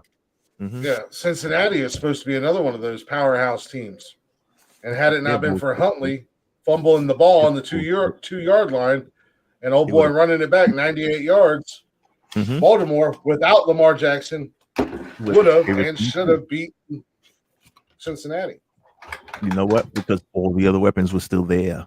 See, the thing is, if you get a quarterback that can manage a team without turning the ball over, and you have all those same weapons that the powerhouse the quote unquote the big star quarterback has, if you have a fully loaded, you can replace that fucking quarterback. I don't as think long Baltimore as really has he's quote not unquote making- powerhouse players or big name players, though. They do, but the quarterback means something, obviously. But I if mean, the quarterback, Cincinnati and they is still had a stacked. chance to win. They still had a chance to win the game, though, is what I'm saying. Think about it. Yeah. Oh yeah, they did. Well, had a lot of it goes back parity to this year, bro. any given Sunday, man. You never know what's going to happen. I mean, you look at it on paper, and Cincinnati is absolutely stacked with Joe Burrow, Joe Mixon, T. Higgins, Cincinnati. Jamar Chase. Thank you. That's all. They've got another Tyler Boyd. I mean, they got 3 nasty fucking wide receivers, and Joe Shiesty can do. You know what? I'm gonna say it. I'm gonna say it. I'm not even a Bengals fan. I think Joey B, is a better quarterback and more flash than fucking Patrick Mahomes' stupid ass. Okay. Cool. People are more worried about what his ugly ass wife and his gay either. brother are doing on the sidelines than what Patrick Mahomes is doing on the field these days. Well, I put said it like what I this. said, Tony. Do you can think ahead of me all you want? It's all good, but put it like this. Patrick Mahomes already won one, so other guys have to do that too Catch up to him. in order to be put in the same class. I'm sorry, we can say what the fuck we want, but it only Joey counts. B's gonna get you win the Joey ring. B's gonna get one, whether or not it's gonna be this one or this year or what. But Joey B's gonna get himself one or two What did they rings. I say have no about? doubt Remember about they that. said Dan Marino. Remember every year, oh, he's gonna get one. Oh yeah, yeah. The greatest quarterback of all time to Not never win a gonna Super Bowl. say anything is guaranteed, bro. Nothing's guaranteed. I'm gonna say that Joey B is gonna win himself at least one ring, if not two, before his career is over. Whether or not he does it in Cincinnati, or whether or not he does it in Cincinnati, I don't know. But well, he ain't doing it this year because Buffalo's gonna bust their ass next week. Man, they kind of own Buffalo this year. Cincinnati kind of owns Buffalo. Okay. And I think they put it on them already once this season. What was the score on that game? Because I don't remember. The Bengals should go back, and they gave. The Bengals and Buffalo didn't finish that game. No, the game didn't. I was thinking of Kansas City. I believe Joey B is. They fucking beat Kansas City by one score. They didn't kick anybody's ass. Yeah, but he's undefeated. He's undefeated against Kansas City. Yeah, they own Kansas City, but not Buffalo. Who, Cincinnati owns Kansas City? Yeah. I think Joey B's undefeated in the AFC game, and they owned them earlier this season. But owned only that by one score. Those were very close games. You got to put Buffalo, Cincinnati, and Kansas City all in the same even. All three of those teams equal as fuck. Period. I agree. You can flip a three-headed coin, and any one of them will come out. Because the games are so close between these teams all the time. I agree. Oh, absolutely. But Buffalo's playing at home. I'm going to root for them over Cincinnati. Okay, so I'm going to root for Buffalo. Buffalo and Cincinnati has not this played. Year. No, not this year. No, ever in Joey's career. Okay. Well, they played earlier. He's 1-4 against Cleveland. He's 0-1 against the Cowboys. Tell him to bring his A game Sunday. 2-0 against So he's 2-0 against Kansas. He's undefeated against Kansas, undefeated against problem is you gotta go to Buffalo to get to Kansas. That's the fucking problem. He's 2-0 versus the Patriots, 3-2 versus the Steelers, and 2-0 against the Titans. I mean, the kid is good. The kid is good. He's got a tie with the Eagles. That kid is good. Well, the Eagles were nobody until the Eagles were never historically. I just love the fact that he's 1-4. Not within recent history. This year, the Eagles 1-4 against my Cleveland Browns, and actually, since Joey B has been on the team in Cincinnati, he's 1-5 against Cleveland. Yeah, he didn't play one game because he hurt Cleveland Browns kicked their ass on Halloween night. Actually, dude, they fucking Cleveland has embarrassed. I was just in my Jesus outfit watching that game. Actually, yeah. Cleveland has embarrassed and beat the dog shit out of Cincinnati up until this last game this season. Since Joey B came there, they have just beat the hell out of them. Yeah. Some think that they're going to go. What makes you think that Cincinnati's going to go into Buffalo and kick their ass and they can't even barely beat fucking Cleveland? What gives you? There's no barely beating Cleveland. And this last game that they played against Cleveland, They beat Cleveland's ass. Cleveland kicked their ass. That first game, Cleveland. Well, the first 5 games since Joey B's joined Cincinnati, Cleveland has fucking embarrassed them and beat the piss out of them. Yeah. So they. What's going on, Dylan? What's going on, Triple R? Triple R in the building. Dylan, you should be ashamed of yourself being a Bengals fan. Now, damn it. Tony D's eating, damn it, and I've got a slice. But you'd never know it. I got me a pizza melt from Pizza Hut, the chicken parmesan. Nice. Pizza Hut's still open over there? Wow, okay. Oh, yeah. I think that's done in New It's York. Domino's and Papa John's and Little Caesars. We got all of them. I only get Yeah, I was real. gonna say we got pizza. pizza. I don't fuck with that other stuff. Stuff is fake to me. Like Fucking those cardboard grease Domino's and pepperoni. I can't get my New York style pizza for real, so This motherfucker Yeah. talking about real pizza in New York. It's cardboard with grease and pepperoni on it. Calm watch down. them out. Nah, You heard don't what I do said. pepperoni either. No pepperoni. Oh, my bad. It's cardboard, grease, and whatever toppings you want on it. Fuck you. Hey man, we do have deep dish. We have deep dish. What we call it is Sicilian. I guess that's what you motherfuckers would call a deep dish or Yeah. something. We Nah, call it that's Sicilian. good It's square. bit of- It's not round. bit It's of- square. That's all. Yeah. Give me a got good variety. old fashioned. Give me a good old fashioned pizza pie. Give me a pie. I got the. That's what I got right Oh, now. The regular, the Chicago, skinny little Chicago style. cardboard. I got Or the Detroit cardboard with style. grease right now. Yeah, I got there you the go. See, Brooklyn. I got the Brooklyn style Yeah. right now. I was gonna say, let's be honest. You know that New York's famous for that cardboard grease and whatever toppings you want I'll on tell you it. something. Well, Margaritas on Jamaica, man. I'm just saying. I'm not saying it's. I'm not. will change your life. Yeah, I'm not saying it's gross. I'm not New saying York it's pizza. gross, That's but I'm cool. just saying let's call it spade a spade because I've had New York pizza. It's pretty good. You know, you got to fold Which it. one in did half. you have? Did you have Sicilian slice or Brooklyn style slice? Brooklyn I style had some slice. is thin the skinny ass. one. I had some Sicilian thin is ass. the big one. Which one did Yeah, you I had have? some Obviously, thin you had the ass little one. pizza slice. You had the you had Brooklyn style pizza, not Yeah, Sicilian. you had to fold it in half. You ate it. It was cardboard grease and the toppings we ordered on it, and you folded it in There you half and you go. ate it. It wasn't Okay. gross. It was good, but You went. You know- Why the fuck didn't you order the pizza for big fucking people like you? Why the hell are you ordering the skinny guy pizza for? You're supposed to well, order that's the big. because that was the 200 pizza where that was the pizza that was there where I was at. You know, it's not like God it's damn not it. like I'm like, hey, can I No. get a fucking pizza pie? They're like, no, you're gonna get a slice of cardboard. Here's some grease and some pepperoni and mushrooms and sausage and green peppers on it. Stop buying pizza in 7-Eleven. God damn it. Go to a real Midwest pizza. pizza is better than New York pizza. I agree, Random Rick. Damn You don't it. get no better than the Midwest. Hey man, good for shit. Hey, I'm not here to claim fucking pizzas. I'm not saying that the pizza is gross. I'm just calling a spade, and that's Next basically time, what the kind of pizza I got when I was in New York was. It was cardboard got- grease, a lot of grease, and then the topping. where did you get the pizza? On one I last can't remember. note, where Did you know how get long it's been since Good I was in borough. New York?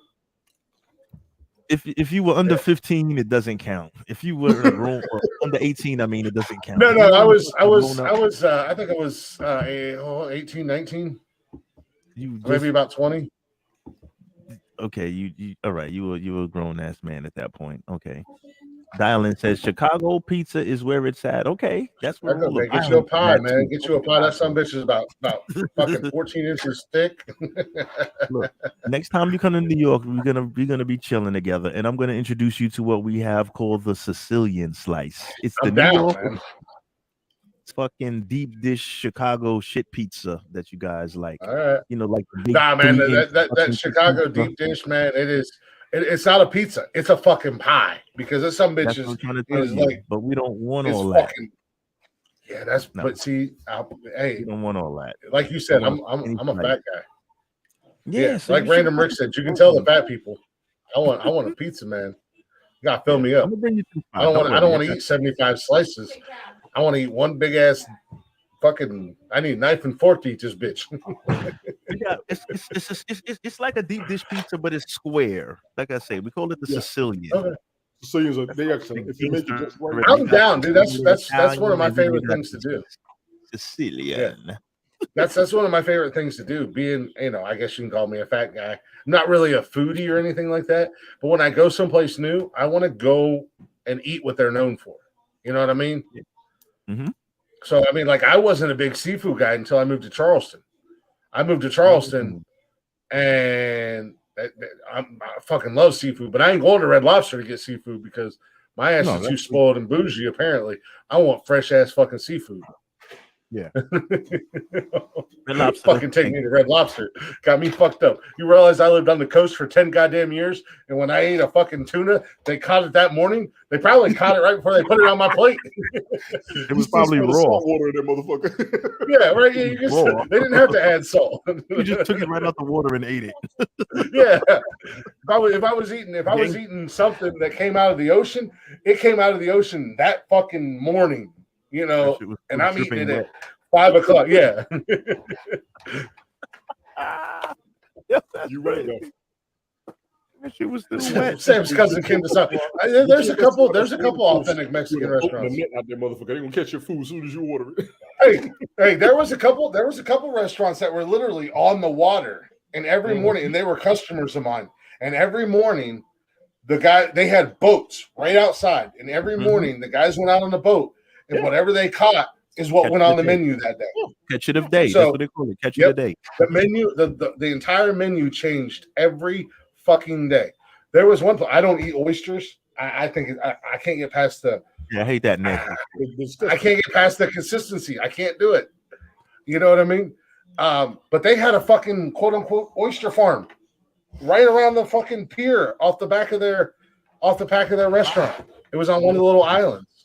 Mm-hmm. So when you were walking up, all you seen was just fucking whatever the hell, oyster, clam, shell. I don't know what the fuck it was. I don't know. They're fucking disgusting. I'm not eating slime. Oh, man. I don't want. But yeah, I don't want no octopus. When I go Chinese buffet and I see it, I damn near leave. Except we didn't have authentic Mexican. There's authentic Mexican restaurants in Charleston. Where's the real Mexican shit? Yeah. Crazy. Sam's cousin was Sam's cousin Mexican? Fucker from Ohio talking about authentic Mexican restaurants or some shit. Yeah. We got Mexicans everywhere, bro. Yeah, we got a couple. Actually, there's one right up the road from me. Nikki and I went to a really good Mexican restaurant last night down there by her house. But there's one right up the road from me that I told her we need to go to because, like, literally, the grandparents came over here in the mid 60s, early 70s, and opened up one restaurant. And now they've got a restaurant where I grew up at, which was the original one.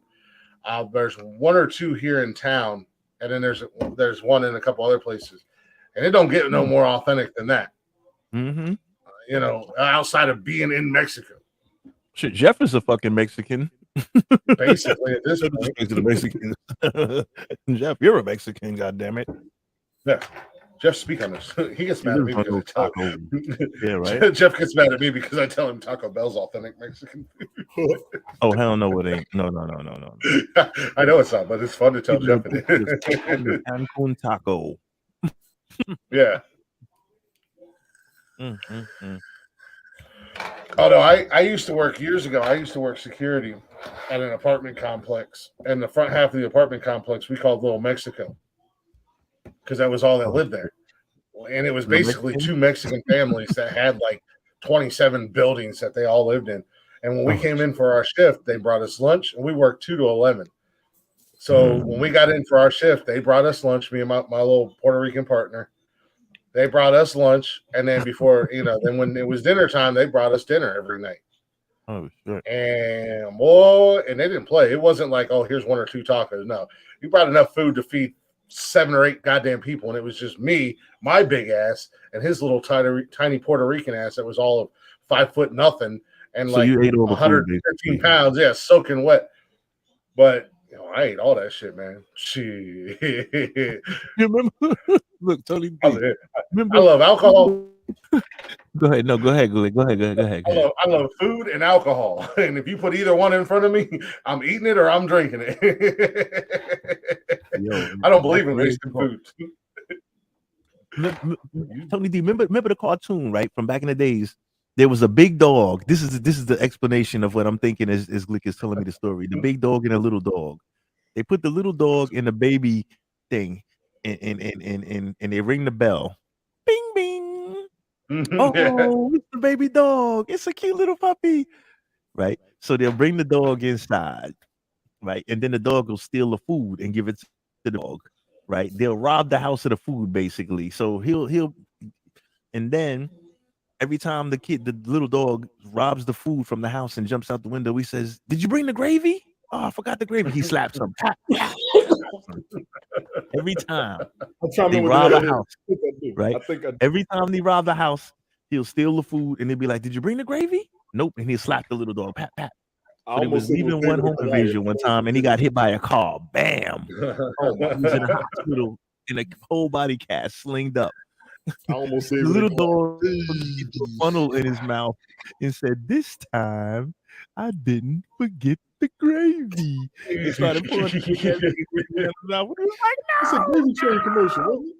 That might have been a "No, gravy train. it was a cartoon. No, it was a cartoon on Positive. That was one of my favorites of all time. I'm gonna actually look this shit up on YouTube one day. Somebody had to have loved that. Please send I think me that. I think I do know what you're talking Didn't about. forget the gravy. And he's like, no, because he's in a body cast, so he can't stop him. So he's just pouring the gravy in his mouth because every time laugh the shit out of him. Did you bring the gravy? I mean, homeboy would bring all kind of food. Everything. He'd be like, "Did you bring the gravy?" Nope. Bitch slapped him. Every time. He went to visit him in the hospital. What? That shit was well. That was Glick and his homeboy. Glick is eating all the tacos. Little Puerto Rican can't even eat. Glick eating 20 tacos. He gives him one.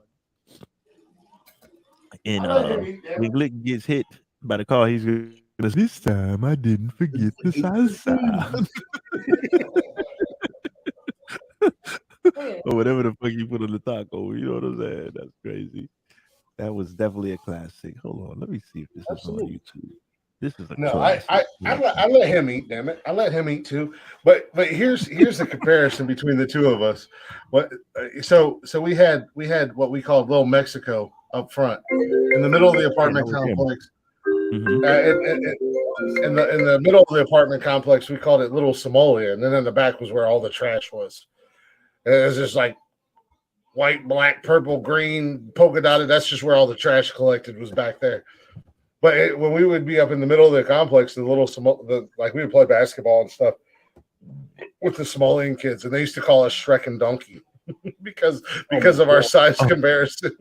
There you go, Smoke. That's the one you're talking about. Mm-hmm. I just pulled it up on YouTube too. Hit the first or the second link. Probably the first link. Yeah, that's exactly what I thought it was. Yeah, it's an old Looney Tunes. The tigers of meat and the mice. I just pulled it up, Tony D. As you were speaking. A distinct case of overeating, Doctor. I'm thinking about the other one where the other one got hit by the car. It was the dog plasma, and he gave the man into a dog and the dog into the man. Yeah, the old Looney Tunes cartoon. Yeah, that's exactly what I thought it was. That was crazy. I kind of remembered him getting hit by the car, but like I said, it was the other one where the dog and the man got switched up. The ambulance came. He said, "Dog plasma." And he mixed the two up, and he gave the man the dog plasma. The man started barking. Regular plasma. The dog started talking. Oh man, those were the good old days. I hadn't seen that in about 40 years. But that's yeah. So that was you and that guy with the taco. Man stood down and Vince is back. Oh, I heard. What? Yeah, you did see that, right, Glick? What's that? Stephanie McMahon, she stepped down, and Vince is back in the mix now. Yeah, that's what I heard, that Vince was coming back. Into another shitty product again, like he did. I want to see what they're going to do. I'm going to check it out. Nothing against Stephanie and Shane. We wanted them to take over, but I mean, I don't even know what they can do any more different. I always thought that shit was trash. Well, here's the thing. Stone Cold, and that Stone Cold, that little 2-year run with Stone Cold, The Rock, was when they had that little thing going on. And Undertaker, like that was like attitude. That's what you call it, attitude. That's the best thing that they had going, probably ever in their history. Other than that, that shit is bigger than that. Trash. The Attitude Era came after the Monday Night Wars. The Monday Night Wars was it. That was the pinnacle of wrestling. Didn't it come after? No, the Attitude Era was going on at the same time as the Monday Night Wars. Yeah, it was the same time. Exactly. I think it may have been the same time. Slightly after. Anything. Vince had the problem with WWE and Vince McMahon, and I've said this before on this podcast. I've said this before. Trash. Bullshit. Trash. Oh, yeah, Vince wants to keep rehashing old storylines. And that was the great thing about him stepping down and Triple H kind of taking over the creative part of it, was you started to see new faces, fresh faces, new storylines, fresh storylines. And now that Vince is coming back, you're going to see the same dumb shit. I mean, they have cloned John Cena and turned Austin Theory into fucking John Cena when he first started. Mm-hmm. Yeah.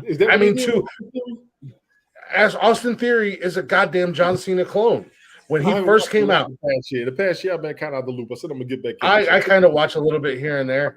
But if you go back and you look at when John Cena very first came out, and it was during the aggression era, and that man walked out and slapped the taste out of Kurt Angle's mouth and almost beat the Kurt Angle challenge. Austin Theory is John Cena. Okay. Man, and that's a Vince McMahon product. John Cena. He was good at NXT. Austin Theory really was good. A lot of those NXT wrestlers, they deserve to get on the main stage, and I get. We're not saying they weren't good wrestlers. Yeah. We're just saying that the gimmicks are recreated. And you can have all the talent in the world, but you remixing the gimmick and the look. You know, he's probably a better wrestler. John Cena was a shit wrestler.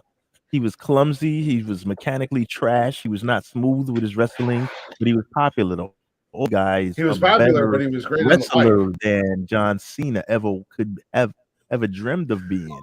But the popularity, John Cena was just super popular. He came at a great time and everything, but he was never a good look as a champion. You know, you got to have the image, you got to have the appearance. So he was a good look as a champion because he was in shape.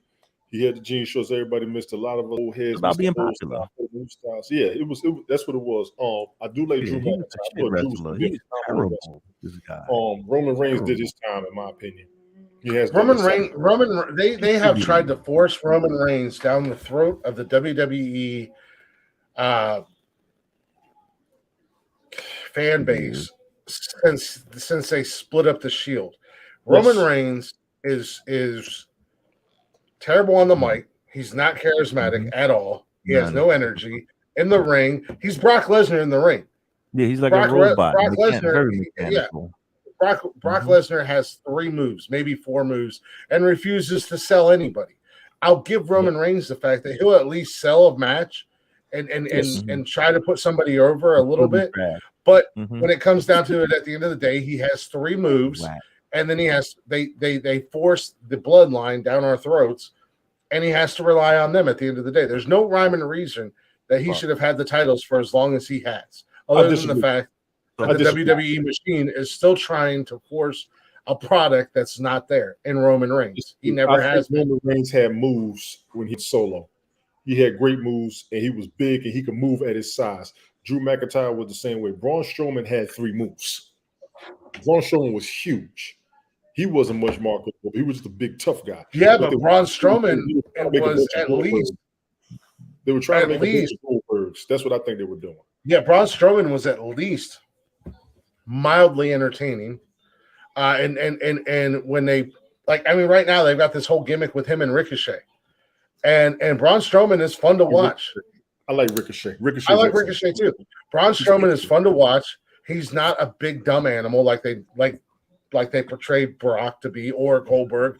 You know, they're bringing him out of his shell, and he's having fun with it. I mean, he's having a ball with it. And that was even after he left the Wyatt family. Once you started to see more of the Braun Strowman character develop and him having fun in the ring, and the fact that he's damn near 7 foot tall and 400 pounds of muscle, and he's fucking bulldozing people on the outside the ring and laughing and high-fiving. Knocking them on the and he's laughing and high-fiving the crowd and everything like that. Like, that's entertainment, and that's it's sports entertainment. And I just don't think Roman Reigns ever had that entertainment factor, because terrible on the mic. In my opinion, and I could be, he's horrible on the mic. Jesus Christ. This goofball reminds me of a miniature version of the Great Khalid. Remember they had a guy called Great Khalid, big, goofy, oversized. Which one? That big guy they got now? Omos?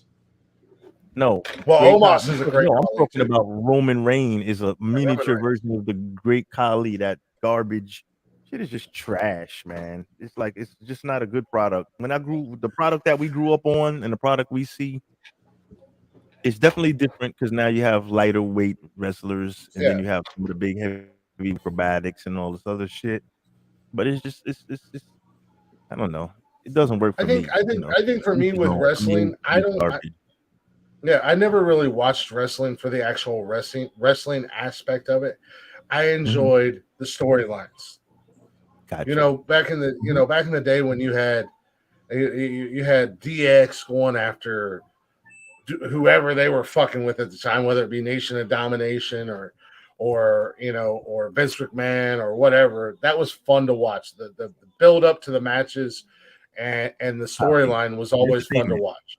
Mm-hmm. Yes, it was. Stone Cold coming out in a goddamn beer truck and hosing down the entire McMahon family in there. That was funny. Yeah, or even Kurt Angle. Kurt Angle doing it in a fucking milk truck and teaming Kurt Angle and Stone Cold up. And Kurt Angle wearing the stupid little cowboy hat and singing and making that Stone Cold, Stone Cold was always kind of a character. The storyline with Stone Cold and Booker T. Tony and I have talked about it multiple times. That shit was the funniest goddamn storyline, especially when Stone Cold whooped his ass in the goddamn grocery store. Motherfucker put him up on the conveyor belt and tried to scan him. He said, I need a price check on a dumb son of a bitch. Hit him with a gallon of milk and said, milk does a body good. Like that shit was why I watched wrestling, and you don't have that anymore. I mean, you try to force people, they're trying to force Dominic Mysterio, and I just don't think he's. I think we will watch him. We will watch him because we love his father. Let's be real. We will love him. Everybody loved Ray. Everybody loved his uncle Eddie. Eddie Guerrero, and they've tried to rehash the storyline of. Remember back in the day when Eddie said that he was Dom's dad when him and Ray were feuding. They tried to rehash that. They killed me about 2-3 years ago when they threw Rey Mysterio off the building. You remember that match? Yeah. During COVID, and they had the Money in the Bank matches. Yeah, they did it at WWE. Yeah, they did it at the WWE offices. Yeah, exactly. The two-man power trip with Stone Cold and Triple H.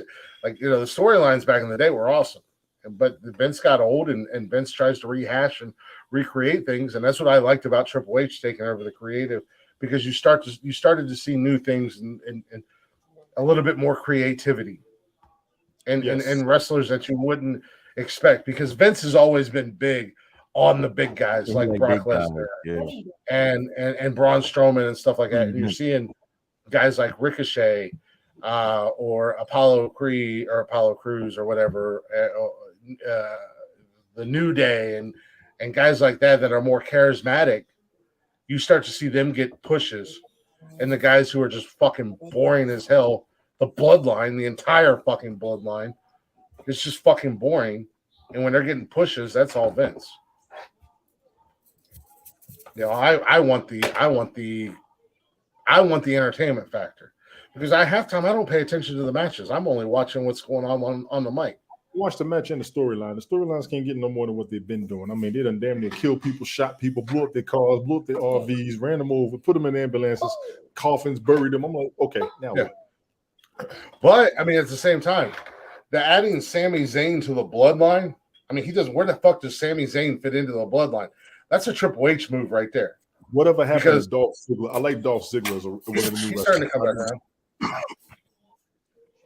Excuse me. Jason, I haven't watched that shit in so long. I have no clue what's going on. They threw Sami Zayn into the bloodline, and that was probably the best thing that's ever happened to the bloodline, because all four of them motherfuckers are boring as hell. And Paul Heyman, we've heard the same speeches. We heard the same goddamn speeches 10, 15 years ago with Brock Lesnar. Paul Heyman, calm down. Yes, Random Rick, I agree. Dolph is good. Dolph Ziggler is excellent. I like him as pretty much. He's a workhorse. Yes, he is. I do want to see a lot happen with him as far as the WWE beyond wrestling. I actually give him a lot of respect. I really do. As I catch wrestlers and watch what they do, Austin Theory is good. Damian Prince is good. I like Rhea Ripley. God have mercy, I like that woman. She's good. She is good. I like Dolph Ziggler. Mm-hmm. But even with Damian Priest and Rhea Ripley, Finn Balor is great, but they buried Finn Balor with this whole Judgment Day thing so they can push fucking Dom. He's small. What the fuck are you gonna do? But people love him. They love that dude. Finn Balor is awesome. They love that dude. AJ Styles, I mean, he did his time. He could last. He will last. He's gonna be like Chris Jericho. AJ Styles is gonna be like Chris Jericho. He ain't got to go nowhere. He doesn't have to. He doesn't have to. I don't think WWE's ever really given AJ Styles a proper run. Yeah, they have. I don't think they have. I don't think they have. They've given him runs. They've given him pushes. I don't ever think they've given AJ the proper push he deserves for everything he's done in the business. He's had every opportunity to be champion, all championships. He's still in the spotlight. He's still in the headlines. He's major in the pay-per-views, all of that. I think he's okay. I think he's okay. And that's just me personally. I think he's okay. Boy, that's why this thing keeps getting tangled up. Look at what you slinkies. Jesus Christ. Slinkies are some bitch anyways. Slinkies are some bitch anyways. They are. There we go. See, Daddy got it. Daddy does this, okay? Daddy does this. I said we're ready for football, man. Oh yeah, it's about that time. Yeah, I said we go get ready for some football. It's about that time. Go Speaking of football, who do you like tonight? All of y'all got to go to work tomorrow. Get ready for bed. Put the game on while you're laying in the bed. I'm watching football. Who's getting ready for bed? It's 8:00 at night. It's Monday. It's Nonsensical Nonsense Day. Damn it. I got to work tomorrow too. Yeah, but you don't care.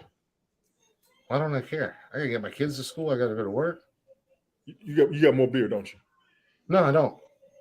Oh man, that sucks. But you can get it delivered though. Call the pizza shop. No, I can get it delivered, but I don't need to get it delivered after this weekend. We started doing the show for 3 hours on Mondays a while back. Jeepers creepers. Okay. Speaking of football, though, Tony D. I didn't smoke. I said it at the beginning of the show. I might as well say it again now. Say it again now, damn it.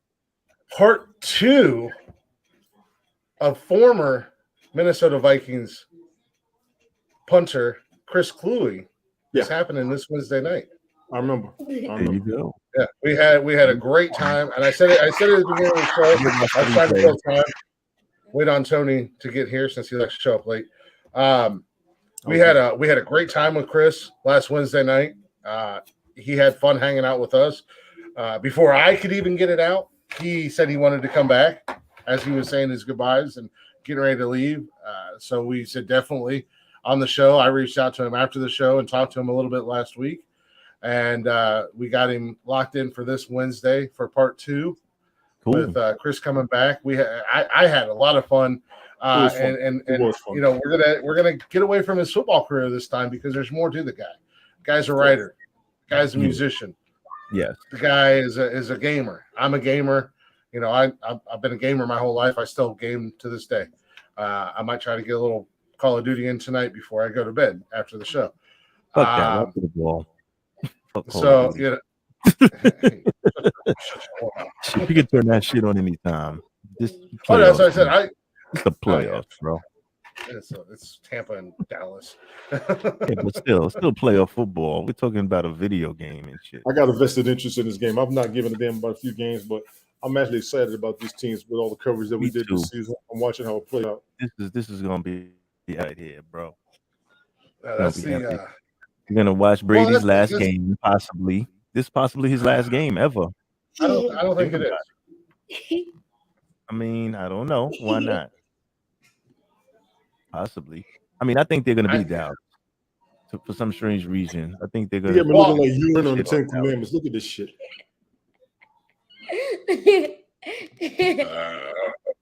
How nice.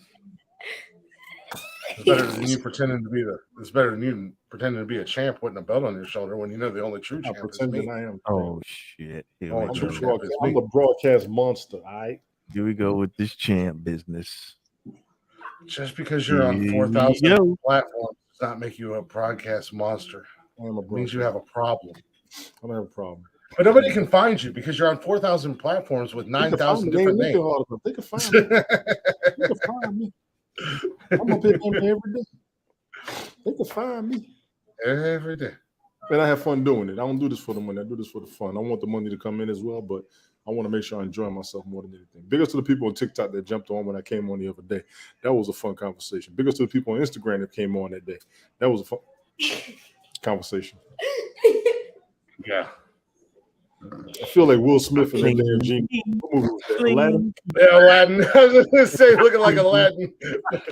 Prince Ali, Arabian Nights. Yo, y'all crazy as fuck. That's funny, though. No, that's funny. I haven't been on TikTok in a hot minute. I think I've only gone on Instagram Live a couple times. I feel like I should now that I've actually started to grow the account thanks to one goddamn video. Jesus Christ! Hey, that's how it works, man. Don't knock the hustle.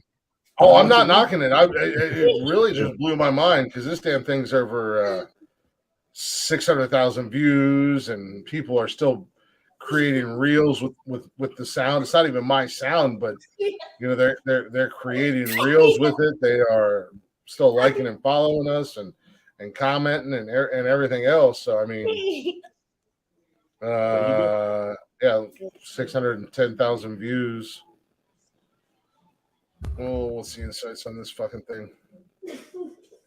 You better take your shower in a minute, little boy. Yeah, 50,000 shares. It doesn't show how many reels were made with it. Unless I do this. That's not what I wanted to do. That's not what I wanted to do. That's what I wanted to do right there. Be good, Randall Rick. I mean, 100 and some odd reels. Most of them are people doing it with their animals, which I find fucking adorable. Dogs and cats that they're using the sound of the reel that I made. So I mean, but finally starting to grow that Instagram account. I feel like I should probably go live on there and just say hi to everybody. Good. See you. Kind of drop our bullshit. Bunch of crazies tonight. At work. Right. Shout out to the Mad Hatter. Look, fellas, I gotta go watch this game. I got money on this motherfucker. You see this one getting rough. You gotta get it cleaned up for bed. I got cash on this right here. You got cash. You got riding on it. No. Well, I'm riding for the upset, brother. I'm looking for the upset.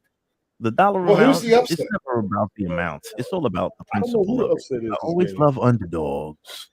You gotta go for Who's the underdog in this game? And I always hate Dallas. Tampa Bay's the underdog, and I hate Dallas. Even though Dallas more than likely will, you get a bigger reward if the underdog wins. No, I agree. Well, I hate Dallas too, and that's why I said I'm rooting for Tampa, but I think Dallas is going to win. Yeah, I think so too. But just in case, yes, Lord, shit, Minnesota were going to win yesterday, but it didn't work out that way. God damn it! So we'll leave that shit in between the numbers. Like for real. So I hate to bail out on you guys a little early, but I gotta get unacceptable, Smoke. Gotta get this one ready for play. Hey, this is unacceptable for you to be bleeding over into playoff football time. God damn. Yeah. It's unacceptable for you trying to keep setting the cat corner. If this was a Cleveland Browns game, would you be fucking still carrying this broadcast on, young man? Else yes, I would, because I'd pull up my telephone and I would do this. ESPN. No, where's it at? There we go. ESPN. I'm a real fan of my team. I won't even put. You got to put some more respect on your team to watch that shit on the phone when you got a TV in the house. Cut that out, man. I agree. So I would do this while we did the show. I would, like I was doing earlier, I was watching the Blue Jackets and Pens game, and I put it on my phone like that, and then I set it right over here. And I can still watch the game, and I can still conversate and do all that. He enjoys talking to people so much he never wants to leave. It's a damn shame. We give him 8 hours a week. It's not enough, damn it. Unacceptable. I need 9. I can't multitask like you guys. That's all it is. yes, Like I can only do one thing at a time. I got you covered, Smoke. Yes, you can. It's very simple. Look, Nikki said Smoke has a point there. You're damn right. If this was Cleveland Browns, this mother flower wouldn't be on there. He's talking shit out his ass. He'd be somewhere with Nikki right now, sitting in front of a fucking 100-inch projector screen, having a good time, enjoying the she's a playoff Steelers fan. game. She's a Steelers fan. She won't be watching no Browns playoff game with me. Why do you think my dumbass is wearing a Pittsburgh Steelers hat right now? Because you talk too much shit. That's why you're wearing a hat. Well, No, I didn't. I was not talking shit. I just made a bet and I lost the bet. Exactly. Oh, okay. I didn't see that. That's a Pittsburgh hat on. I couldn't even see. He's got a Steelers hat on. Oh, okay. I didn't really. Yeah, I have to wear it for another 12 days. That's Basically, like we made a bet. We made a bet. That's that bullshit. Yeah, we made a bet. We made a bet, and the original bet was if the Steelers won, I had to wear a Steelers hat for a week. And if the Browns won, she had to go into the bar that she was working at. It unfortunately it closed down right after Christmas without any warning. They just shut that bitch down. Great. Which is a Steelers bar in Pennsylvania. And we were going to go in there from the opening game, 1:00 game, and be there all night, all day until the last game of Sunday was over, and she had to be in Browns gear the whole time. Even if she had to work, she had to be in Browns gear. Well, since they closed that bar down, I told her the new bet was going to be finally for a dance break. Oh, shit. Tony and Austin dance break. There you go. She said they would fire you. They would have fired you. Yeah, we're walking around with that Browns gear on. And shit. So then the new bet after that happened was that she had to introduce me to her dad, but she had to wear Browns gear. Now, mind you, her dad is her parents are season ticket holders for Pittsburgh Steelers since I think she said the 70s. That's a so her dad is a diehard Steelers fan. That's a fight. And I did change the bet because she had a bad night. She was sick, and I told her, I said, you know what? To make you feel better, if the Steelers win, we'll go from 7 days to 14 days. And on top of it, because I knew that the Browns she would have got fired and disowned. I believe you, Nikki. I believe you. You can't play that game like that. But on top of the fact that the Browns were completely out of contention for the playoffs, and the Steelers still had a chance to make the playoffs, had Miami fucking lost, I was also rooting for the Steelers to win that last game of the season. I wanted my Browns to win, but I wasn't going to be completely upset and mad if Dak has been sacked twice at the first two plays of this game. Thanks for telling me. I'm going to go watch my money manifest. Have a nice evening. I will catch you guys in the next episode. So now I'm stuck wearing this stupid Steelers hat. Dude, they just sacked him. Jesus Christ, that dude is huge. All right, I'm missing the game. Have a nice night, guys. All right. This guy can't. Peace out, Smoke. I'm so fucked up, right? Like, this guy's the worst. Come in, preload, eat all the food. It's like eat the food and be like, okay, guys, it's getting late. Oh, freeloading ass. Go Tampa. This is the first time I've ever rooted for Brady in my life, actually. This is really strange, but MOB, money over Brady. Easy. Money over Brady? Okay. Money over Brady. So we're going to go Brady tonight. All right, guys. You have a good evening. All right, Robbie. Hey, much love, brother. Get your stuff. Yes, sir. And one more thing, real quick. When on Wednesday show comes, and if Chris has to go, tell Jeff to shut the fuck up and let him go and stop options at the last minute, because it was a little cringy. I said, yo, Jeff, he's like, I gotta go take care of some shit with my daughter, and Jeff is like, okay, well, and one last thing, and yeah, I know, right? Yeah, no. Jeff, shut the fuck up and let this man go. God damn it, jeez, Louise, he ain't never gonna come back with you. He's gonna be like, yo, Glick, I'll come back if Jeff ain't there. I'm joking. Hey, can Jeff not be there when I come back? Done, Like, let Chris. that man Done. go. God damn it. Nope. Done and done. Yeah. No, I had to give Jeff. He said a little cringy. It was a little cringy. I'm like, motherfucker, man. The day of the show, I had to give Jeff a little pre-show prep talk that afternoon on our group. Well, I don't think it was on our group chat. I think that was between Jeff and I. I had to give him a little pre-show prep talk and be like, all right, listen. It worked up until the end. He didn't listen to jack shit. One of my boys at work is a major Vikings fan. So I had the day of the stream, I got in a little late, but I was like, yo, bro, check this out right here. He's like, oh shit. I'm like, yeah, man, my boys are bubbling over here, man. They doing big things. So salute to you, fellas, doing big things, having big time fellas on the show. Other than myself, I hate to be the only star over here. Yeah. Well, you have the true GOAT and the true champ that hosts the show. So I mean, does it really get any bigger than that? Oh shit! This is like a triple threat right here. Sounds good, man. No, it was awesome, and again, huge shout out to Cam because hey, Nikki said she just walked away. I'll tell her. No, huge shout out to Cam because that was all Cam. Cam did that. Got that interview process rolling. He reached out to Chris. Cam scheduled everything, got everything locked in. So I mean, huge shout out to Cam on that one because good looking killer, for real. I'm not. I'm over here. I got 900 other fucking things going on all at once. And the fact that Cam does so much behind the scenes, and he really does do a lot behind the scenes for this show.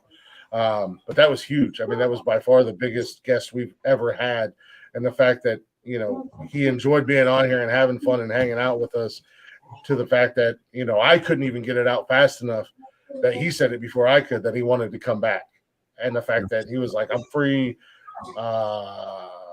Friday, which, I told him, I said, we do the shows Monday, Wednesdays, and Saturdays. And he was like, I'm free Friday and I'm free Monday or Wednesday or something like that. And I said, well, let's lock you in on Wednesday and have you come back and get to part 2 because there's so much more I want to talk to him about. And just not only that, but just to fucking hang out with him again because I was really nervous, like super nervous about that show. And I didn't know how it was going to go. But, from Jump Street, as soon as Chris came in, all that nervousness went right out the window. No, it didn't, bro. It was about 15 minutes in before you got comfortable. I was watching your ass. You didn't know what to say. No, I mean the nervousness went out the window. But yeah, I trying to get comfortable, get acclimated. Get comfortable and acclimated. Yeah, but I mean he came right in and he was just cool. I ain't gonna lie. I was the same way when I had Tracy. I didn't know what to say at first. I didn't know how to carry the conversation, but the fact that they were so open when they would talk to you is what helps you. Yeah. Yeah, he came right in. He was open to conversation. He was open to having fun. I appreciate him for not being somebody who's like, no, I'm not going to say this, or my lawyer got to do that. And they have to do that. I understand that fully. I just want to make sure I didn't say nothing out the way. And he left a very open door for conversation, which is highly appreciated when anybody hosts a show. You know what I'm saying? Yeah, exactly. Well, that and he ran with us. That and he ran with us. Like he ran with us from the jump, man. He was on board with our shenanigans and our fuckery and everything. Yes, he was. Yeah, I'm sure before he pulled up, he may have watched the episode or two to see what you fuckers were all about. So, he wasn't blindsided. He wasn't blindsided with the fuckery. But fellas, blindsided, you're gonna see my blind side because I'm out the door, y'all. Football time. I'll catch y'all later. I will be tuned in from the split second the show begins Wednesday night. Yeah, man. We'll be on deck. In between. Oh shit, I got class. So in between. Well, I will be catching afterwards. I'll be catching the tail. The last once I get out, I catch the back half, and then I'll just spin back. Catch the back half. I'm waiting on purpose to post last Wednesday's episode and this Wednesday's episode. I want to post them on Spotify at the same time. Back to back, part 1 and part 2 with Chris. So you don't have to wait for it on Spotify. You can roll from one interview to the next. Smooth. Good idea. So I'll have Good that up on Always on YouTube. It's always on YouTube. always on YouTube. Yeah, don't ever leave YouTube until they yell at us and smack us on the peckers. Oh shit. Speaking of that, I'm going, fellas. All right, y'all. Later. Well, we know what Smoke's gonna do. He's gonna go watch football and smack his pecker. I'm about to. I got to jump him in the shower too. I'm about to dip myself. Nope, I gotta do the same thing. I gotta make sure mine got their showers out of the way and all that stuff. I'm gonna go eat me some dinner and it was a good Monday show, gentlemen. Absolutely. Tony, again, another cam find. I'm not gonna end the show with what's Monday, so I'm not gonna end the show with Blacktop Mojo. I'm gonna end the show with Johnson Brothers because I downloaded some of their other music. Go for it. So we appreciate y'all listening. We appreciate y'all hanging out tonight. A little Monday night hangout session with Nonsensical Nonsense, like always. Little jump start to your week, if you will. You can't get your week started unless you got nonsensical nonsense in your life. Go ahead and check us out on all them social medias: Facebook, Instagram, Twitter, TikTok. Join us live Monday, Wednesdays, and Saturdays at 6 p.m. on YouTube and Twitch. Come hang out in the chatter's box, shoot the shit with us, all that fun jazz. If you can't join us live, don't worry. Your boys got you covered. You can listen to us any place, anytime, anywhere. Kind of the same thing as any place, but you know what I'm saying. On Spotify and everywhere you listen to podcasts at, all at Nonsensical Nonsense. Go give us a follow, give us a like, and if you'd be so kind, give us a share. And don't forget to turn on your notifications. That way you know what we do when we do, how we do. Baby, baby. Woot, woot. That is the sound of the police. God have mercy. Jesus. Enjoy a little Johnson Brothers or Chris Stapleton. Let's listen to a little bit of these songs, but if you like Blacktop Mojo, I think you're gonna like these guys. Johnson Brothers, or if you like Chris Stapleton, he was the lead singer of this band. Motor Running.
Get my motor running.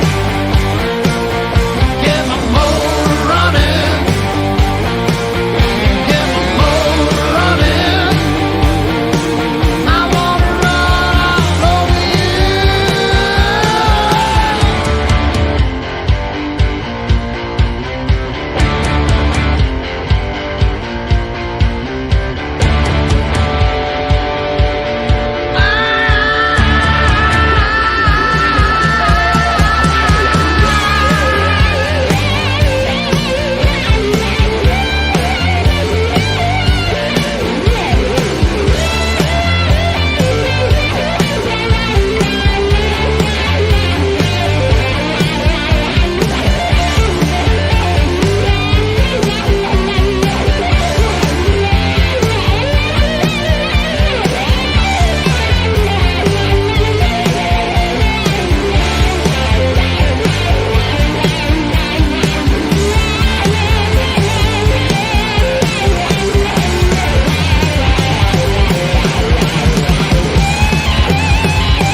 That wasn't bad. Yeah, nice little Southern Rocky for you. That wasn't bad at all. Turning on to new music here, Tony D. It's what I do. No, you're not. Okay. He is. This guy. Well, we appreciate y'all listening. We appreciate y'all hanging out. Hit up them social medias. Follow us live. Join us Wednesday night, 6 p.m., YouTube and Twitch, Nonsensical Nonsense, for part 2 with Chris Cluey, former Minnesota Vikings punter, writer, musician, gamer, gay rights activist. He'll be joining us for some more shenanigans and fuckery that we are all known for. He's one of us now. Until then, in the words of Jeffrey, El Duso, mi amigo, or Dusa, whatever. As Mike would say, peace out, A-Town down. Smoke was here, but Smoke didn't tell you before he left. Put that in your pipe and smoke it. Smoke that shit. Smoke that shit. And if you're white and you listen to Smoke's podcast, don't fall for his fucking his fool. Don't you fall for his shenanigans. He's gonna try to get you up there. He's gonna set you up. Not today, Satan. Not today, Satan. Had me fucked up. I knew where that conversation was going. She ain't no token white boy up in this motherfucker. Got me fucked all the way up. That shit was funny as fuck. And I thought back to last month for the was November. That shit had me crying, boy. Yeah. No, I'm not going up in there. Oh no.